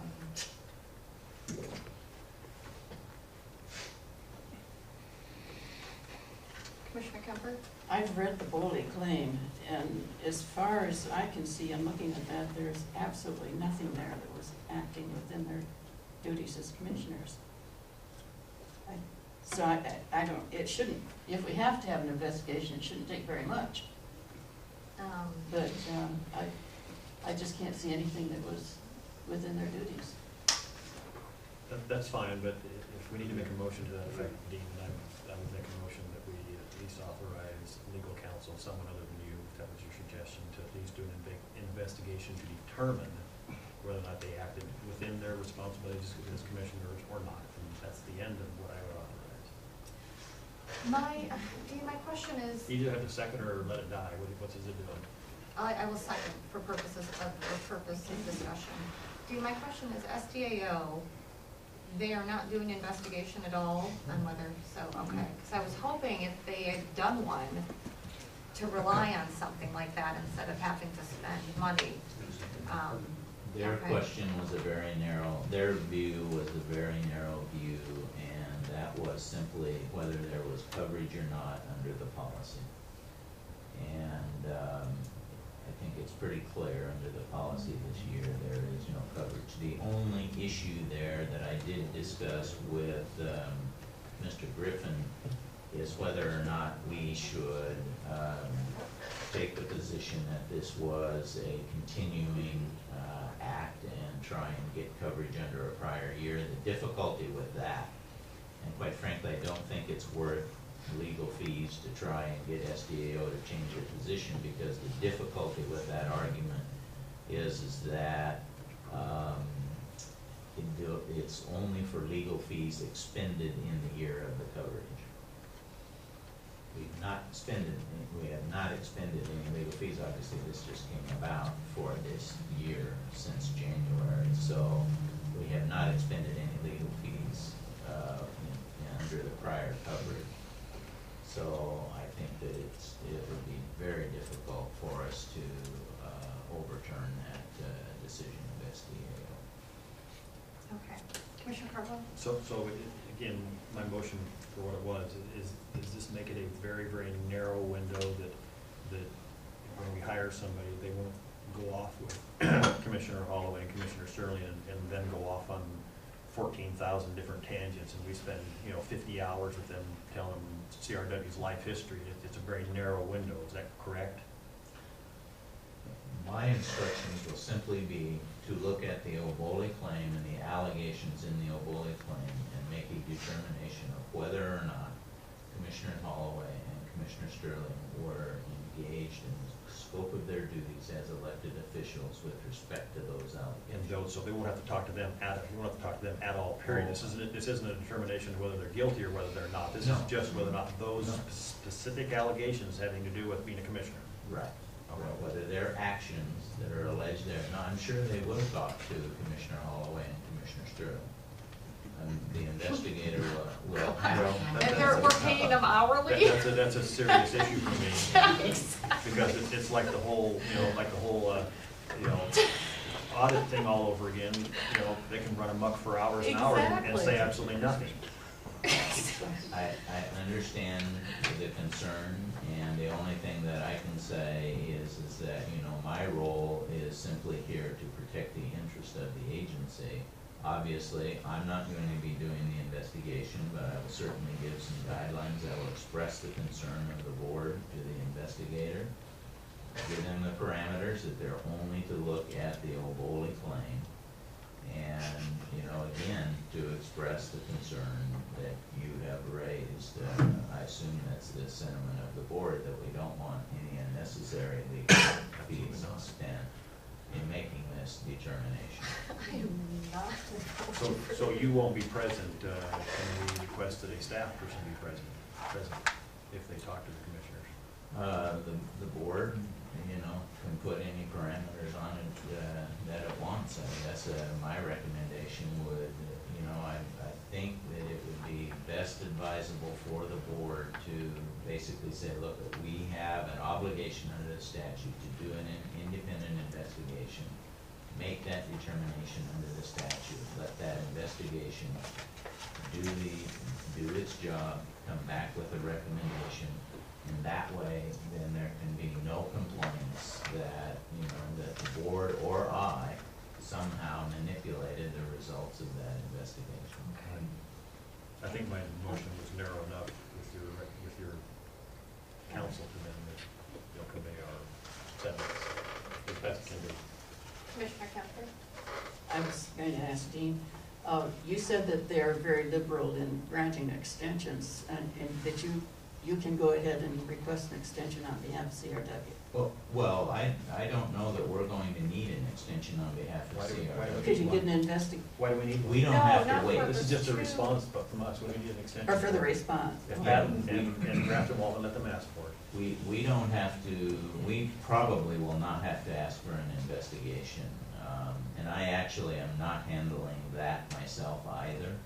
That's being handled by Rick Van Cleve of Van Cleve and Cobrain, who has done quite a bit of our labor and employment work for the See, agency. my concern is the timeline. Yeah, the April 3rd. Making the April 3rd by having an investigation. You don't have to have that completed by. Separate issues. You don't, yeah, there's two separate issues, Commissioner. You don't have to have the investigation completed by April 3rd. We've got plenty of time to get our response in, or if we need a short extension of time, we can. I understand that, but if we're determining whether or not to provide them with legal coverage, whether or not they've acted within their scope or they haven't, as a duty as a commissioner, why wouldn't we have to have that done before April 3rd, where they have to make a response? No, because wouldn't their legal counsel make that response? No, you can make that response on your own. I mean, they can simply make a request to Oboli. I believe they've received a copy of the letter. They were at least copied on the letter. We are not appointing legal counsel for them. We're not authorizing them legal counsel. All we're doing is authorizing legal counsel to do an investigation to see if they were acting as commissioners or not. I understand that, and if it's found that they were acting as commissioners, then they are entitled to legal counsel. Right. Therefore, that legal counsel should be the one to respond to that bully complaint. That's correct, and that's an April 3rd deadline. And no, not if they ask for an extension. Oh, they're the only ones who'd have to ask for the extension? Right. Oh, because they're the ones who. Right. But the CRW is listed along with them. Yes, but CRW is a separate agency. It's a separate agency. CRW is going to respond before April 3rd. Yeah, but my concern. And it's up to Pat and Grafton whether they ask for an extension or not, knowing full well that they're not gonna get any approval from us for legal counsel for them until after the investigation's done. If it's done after April 3rd, they'll have to ask for an extension. Okay. If they don't, then they won't get one. Okay, let's go, very good. Adora, can you read the? Here's what I have, Commissioner Cardwell. Commissioner Cardwell authorized outside legal counsel to do an investigation to determine if Commissioner Sterling and Commissioner Holloway acted within the scope of their role as commissioners. Scope and duties. First scope. And that was seconded, right? By me? You. By me, yeah. Okay, any further discussion? Dean, can you give us an estimate of how much this is going to cost? I certainly can after I talk to the investigator. And I have not made a determination as to who that would be, not having this motion before. So it will take me probably a couple of days to make a selection and get an estimate of what it would cost might not be, to advise the board on what that is before we proceed with it. Thank The you. 5 days. That makes me feel better. Okay, thank you. All right, I'm ready to vote. Commissioner Cardwell? Yes. Commissioner Hall? Yeah. Okay, Commissioner Holloway? Abstain. Commissioner Kimber? Yes. Commissioner Sterling? Abstain? And Commissioner Keyhoe? Yes. Motion carries 302. Thank you. Okay, so I put this on here because we had received the tort notice back in March, I believe, beginning of March or end of February, I forget. And my concern is, because it's considered an ongoing issue, if we need to have a work session on Commissioner and Employee Relations, or do we just not bother spending more money in this area? Because again, my concern is commissioners acting outside of the scope of their duties and their interactions with staff. And I think that we need to have possibly some sort of board policy made, and make sure that everyone is well aware of what's appropriate behavior and what isn't. So that's why I have it on here, because I think that this is just the start of tort claim notices. That's just my personal opinion. I'd like to see something like that.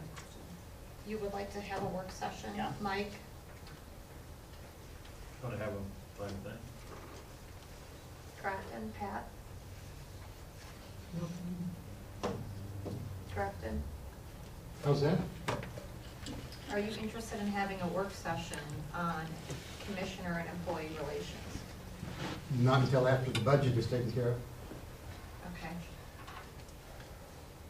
Okay, then I will table that. Commissioner reports and reimbursements. Carol, I don't think my reimbursement request is in here. I have some reports to, Barbara's is here. my reports are here. Oh, you have your reports. Yeah. Thank you. And I noticed Yeah, but my, they both say Barbara Kemper. my reimbursement request for January was deferred, and I don't see it attached here. Here's For Commissioner February, Holloway. I mean for January. Yours is actually on the back of this. Oh, it's on the back? But the motion says, No? doesn't have me in it. So, No, my request for January was not attached here. That's not, The purple sheet does have your name on well, it has Barbara's name on both of them. I think one is Pat's on the purple sheet. no, I think Barbara has two. No, But the my purple- name's up here, but Yeah, it's the not purple, down the here. purple sheet says Barbara's name, but it has your amount, Pat. So somebody just, so it's a typo? Yeah, and then it's No, missing. no, the one for February for me is my amount. There isn't one for January for you. But the one for January isn't included. I didn't bring my January one, but we deferred it, and it should have been attached. Can you bring it? So this was the one for February, and then there was another one. And you were gonna bring reports, is what you One told is me. the And I did it, my reports are included here. Barbara, since we don't have the one for January, can you bring it, can you make sure it's submitted? Can you submit it again for, The January one. for March? I mean, for April?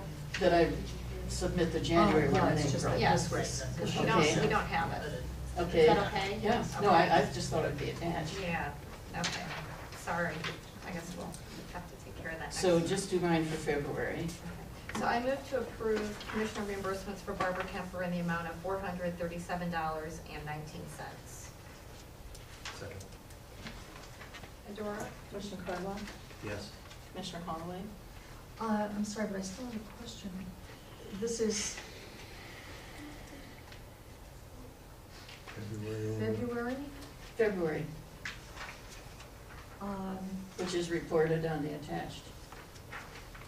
The one that, It's right here, I just passed it out. yeah,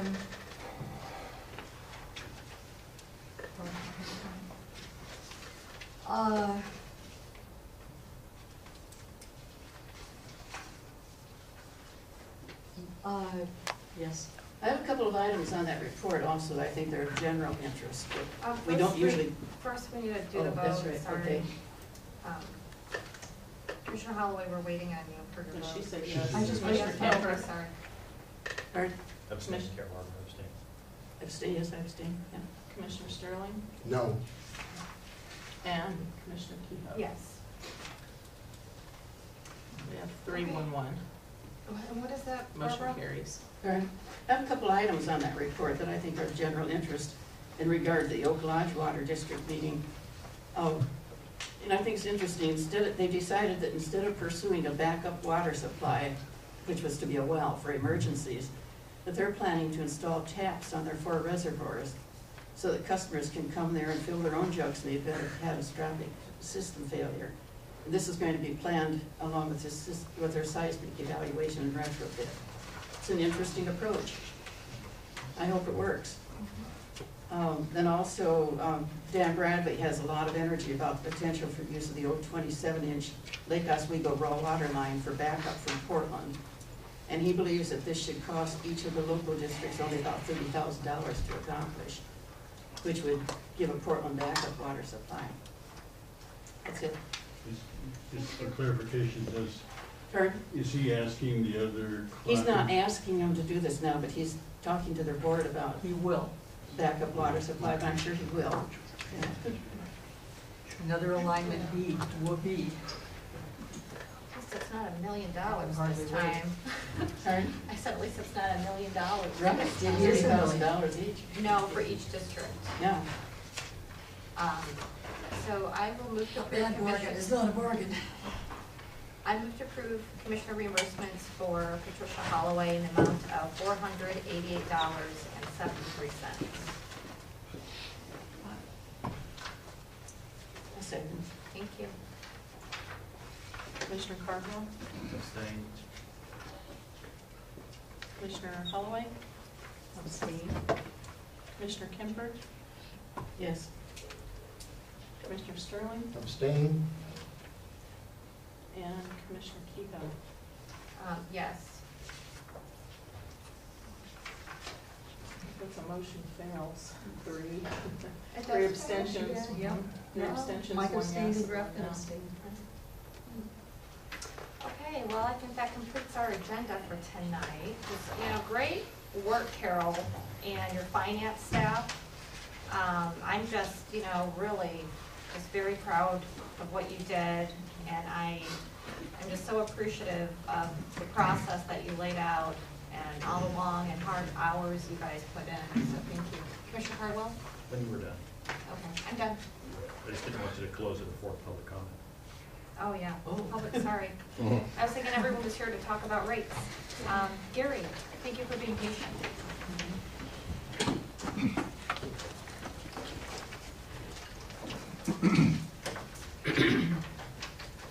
Very thorough, great fair. 2 quick things. Number one, Mr. Grafton mentioned earlier tonight that he was not comfortable with the regional consortium. Just a reminder to the board that in their charter is authority to run transmission lines for the water districts. And if we're not members of that consortium and have input in that, they can. Karen, I'm sorry, is your mic on? Is your mic on there? It's on. Yeah, it's on. Would you mind speaking Yeah, a pull it a little little bit? closer. Okay. He talked, Mr. Grafton and Sterling talked about the regional consortium fees. I'm just reminding the board that in the charter for the region, for the metro, is a provision that gives them authority to manage and own and operate the regional water transmission systems. If that regional consortium should ever fail, they have the authority to run those systems. And so I would recommend strongly that the board look into that and make sure they fully understand that before they cut those fees. So that's the Thank first you. one.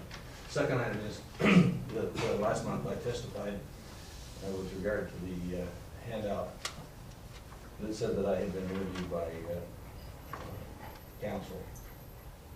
Counsel came and talked to me at another meeting and said that he considered what I thought was just a conversation between 2 individuals as an interview.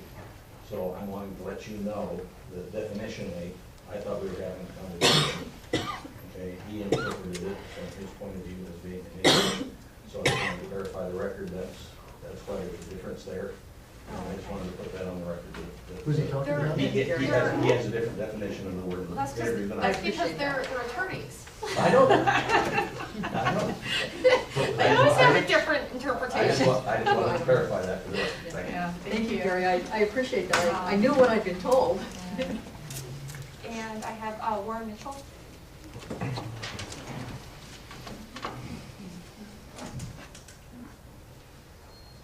just want to say it's good to hear that Mike's leaving the board. And number two is it took CRW $500 before they heard from their council, before they even got a dime out of him, speaking like. It's fine, thank you, Warren, thank you very much. Have another cookie, Warren. Ratepayers are paying for it. Stop. Hard your mustache, you can't hear you. Oh, okay, so, let's see, David Blair. I'll withdraw my request, thank you. Okay, Cindy Lewis-Wolfram. I just have one request, Madam Chair, and if you could, if there's some way that this board can ask their members to please retain some semblance of good manners and good sense, instead of publishing things in newspapers that are derogatory without meaning. Thank you.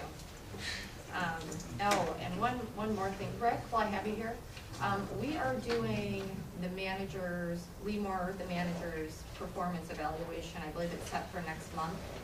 I guess I would like some feedback from staff.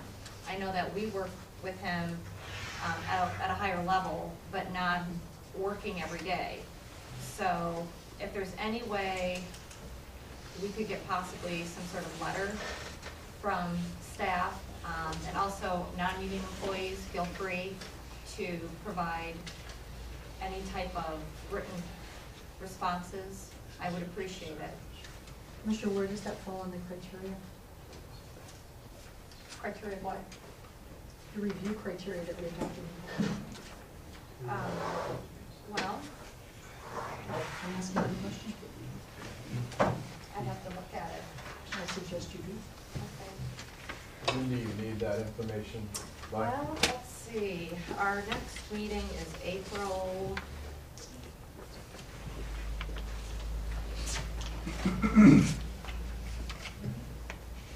April 12th.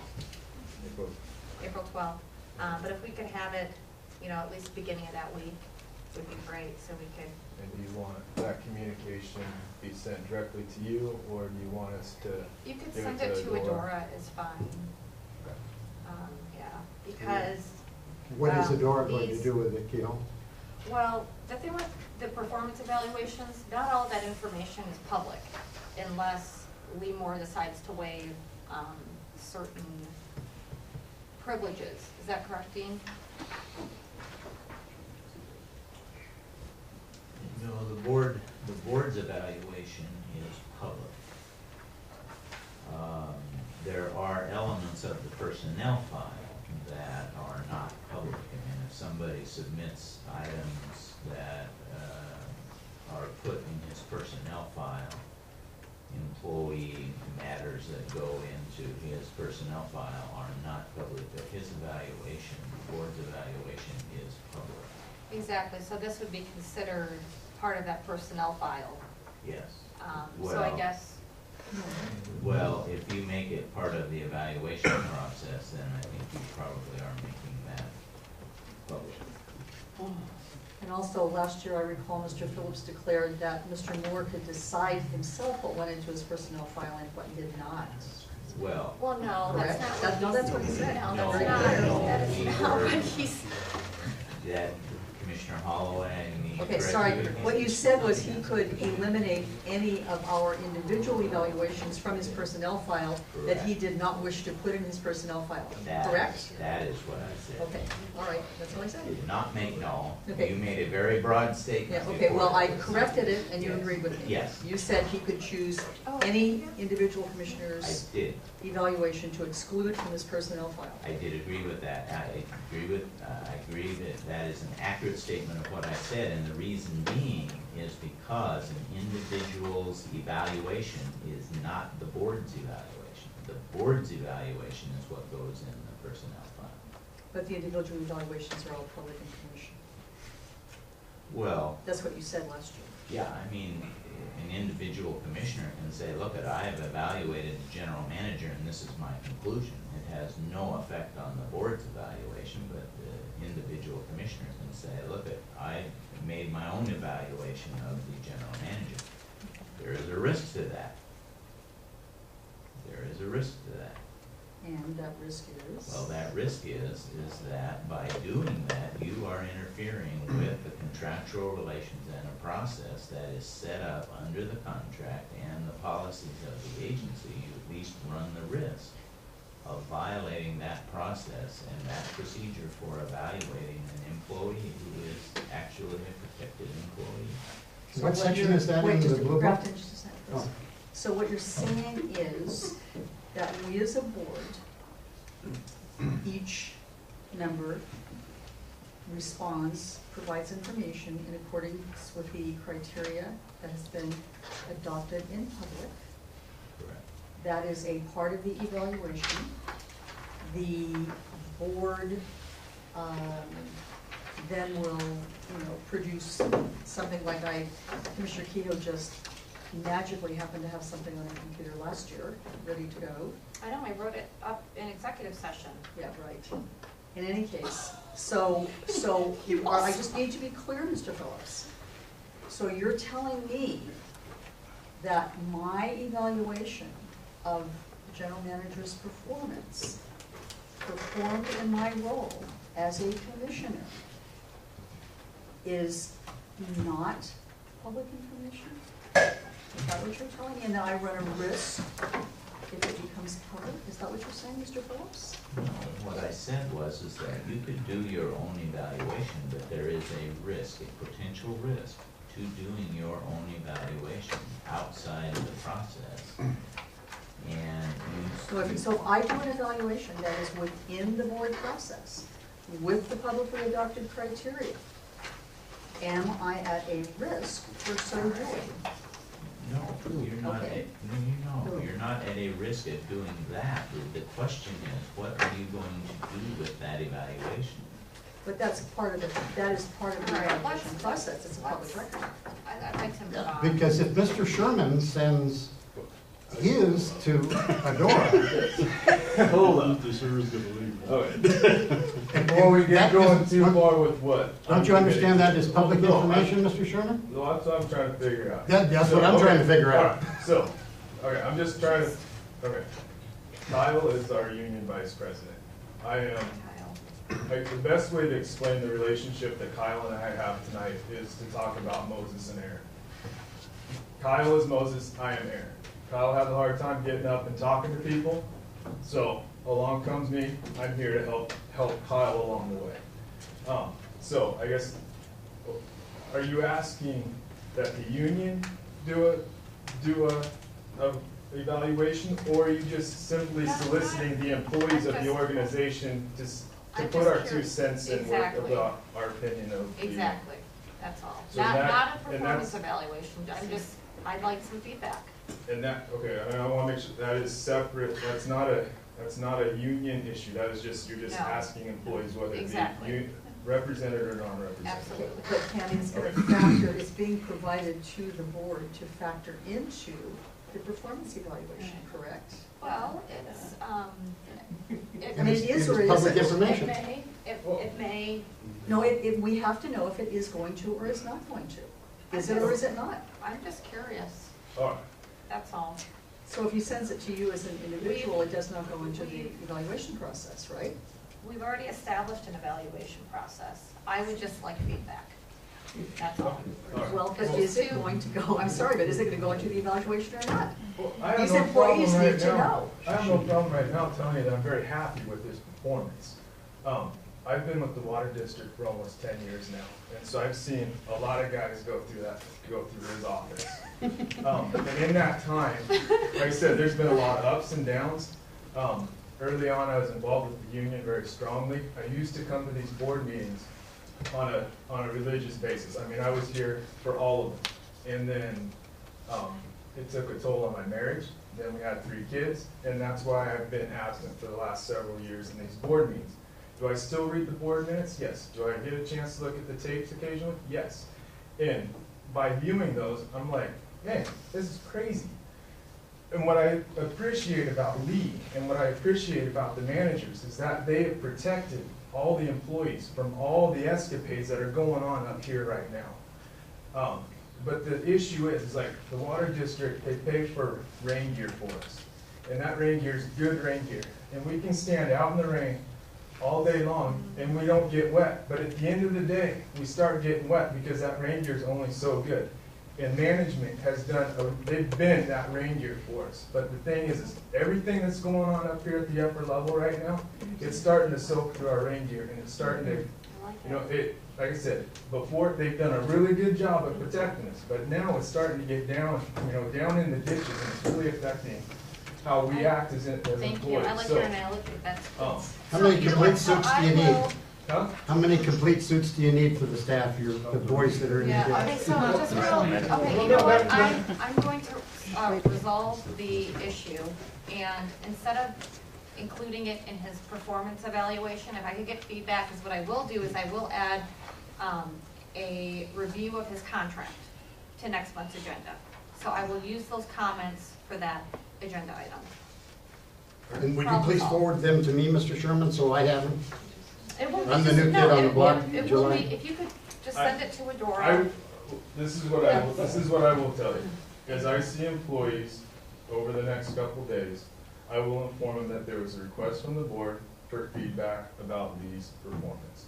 And that is a non-union issue because it is just, you know, if I run into a non-represented employee, hey, Yeah, by the way, this is exactly. what happened Thursday night at the meeting. This is a request from the board. I'm simply a messenger for that, and I'll inform the employees, send them to Adora, and Adora does with them what she does. And is the information public or not? That information will be public. Okay, Mr. Sherman, you understand that, okay? Do your employees, Kyle, you understand that? As employees, we will forward the information to Dora. What happens after that is. Right, but the legal counsel has informed you that the information you submit will be public information. I understand. Good, that's what we need to know. Like I said, if I'm gonna write something up for you guys, what I just said right now about his performance is what I'll say. You know, And the only thing is, public Mr. record, Sherman, we just want to make sure when you leave here and your other fellow workers understand that it's just simply public information. That's all that it is. We're not asking you to say anything except for the truth. And how many suits do you need? The boys need some new Cathcart water. How many do you need? I think you missed the metaphor there. If I can find somebody to donate them from Coastal Farm Equipment, then it's not costing anything. All right, we gotta move on. Yeah, no, thank you. Thank you very much. Barbara, Yes. Barbara. Yeah, I thank you for what you said. A problem with us sometimes is that we aren't communicating with employees. And, you know, it's how effective a manager is and whether he works well with you and all that. You know, I have gone by the fact that everybody smiles when I'm around here anymore, you know, and I'm figuring things are going pretty well that way, but it's good to get a little bit of feedback like yours too. Thank you. I have one more public comment, Wait, and we then we haven't, are going Tammy, to. we haven't finished. Pat, please do not interrupt me. Well, Melissa, you if interrupted me. I was courteous enough We to have allow one Mr. more Sherman to take public- that time. We have one more public comment, and then we're going to adjourn. My name is Melissa Franklin. I work in fax. And I'm kind of nervous and new. Luckily, you have Rick to talk to for you. I have no one, so it's just me. But I just wanted to voice my concern over the safety and security of my personal information. Just wanting to make sure that the board knows that it's my personal information. I don't want that, like, personal payroll deductions. I don't want that information given to the public, and I'm sure that's not information that should be given to the public. That's how I spend my own money. Another thing is that I enjoy working for Lee. I'm sorry, my voice is breaking, but I enjoy working for Lee. He's very fair man to work for, very pleasant to work with. And I'm also somewhat disappointed because we're talking about budget cuts, and yet we have these legal fees that are coming up that are unexpected, and hopefully not going to affect employees. And I'm sorry my voice is breaking, I'm really nervous, but Well, never mind, that will happen. This doesn't happen, but. And I would say to you, Melissa, since the wrong information was given down to employees, when I requested the same public gross salary information that is provided to all the other water boards, that's all I asked for, never anything else. And my request has been misconstrued and incorrectly stated, and I have all the documentation to establish that, absolutely. And I would invite Mr. Moore, if he wants to say different, to say different. That I ask for anything beyond gross salary. You never asked for gross salary, you wanted deductions and all that. I did not, We don't need to have Mr. a Moore, discussion you on are that. lying, and I will send it to, I will prove it. You are lying. Again? Well, I have it right here. He is. There's a He's copy lying of it. We have flat a out. copy. Look on My the- look on request the went to personal the service. district attorney, it's all documented. Look on the personal And service. Mr. Moore is lying. Look on your Ma'am. letter under personal services. You Okay, sent it to I'm the not. media, you sent it to everybody. I'm going to, I move to adjourn. Yeah. Second. Second. Thank you.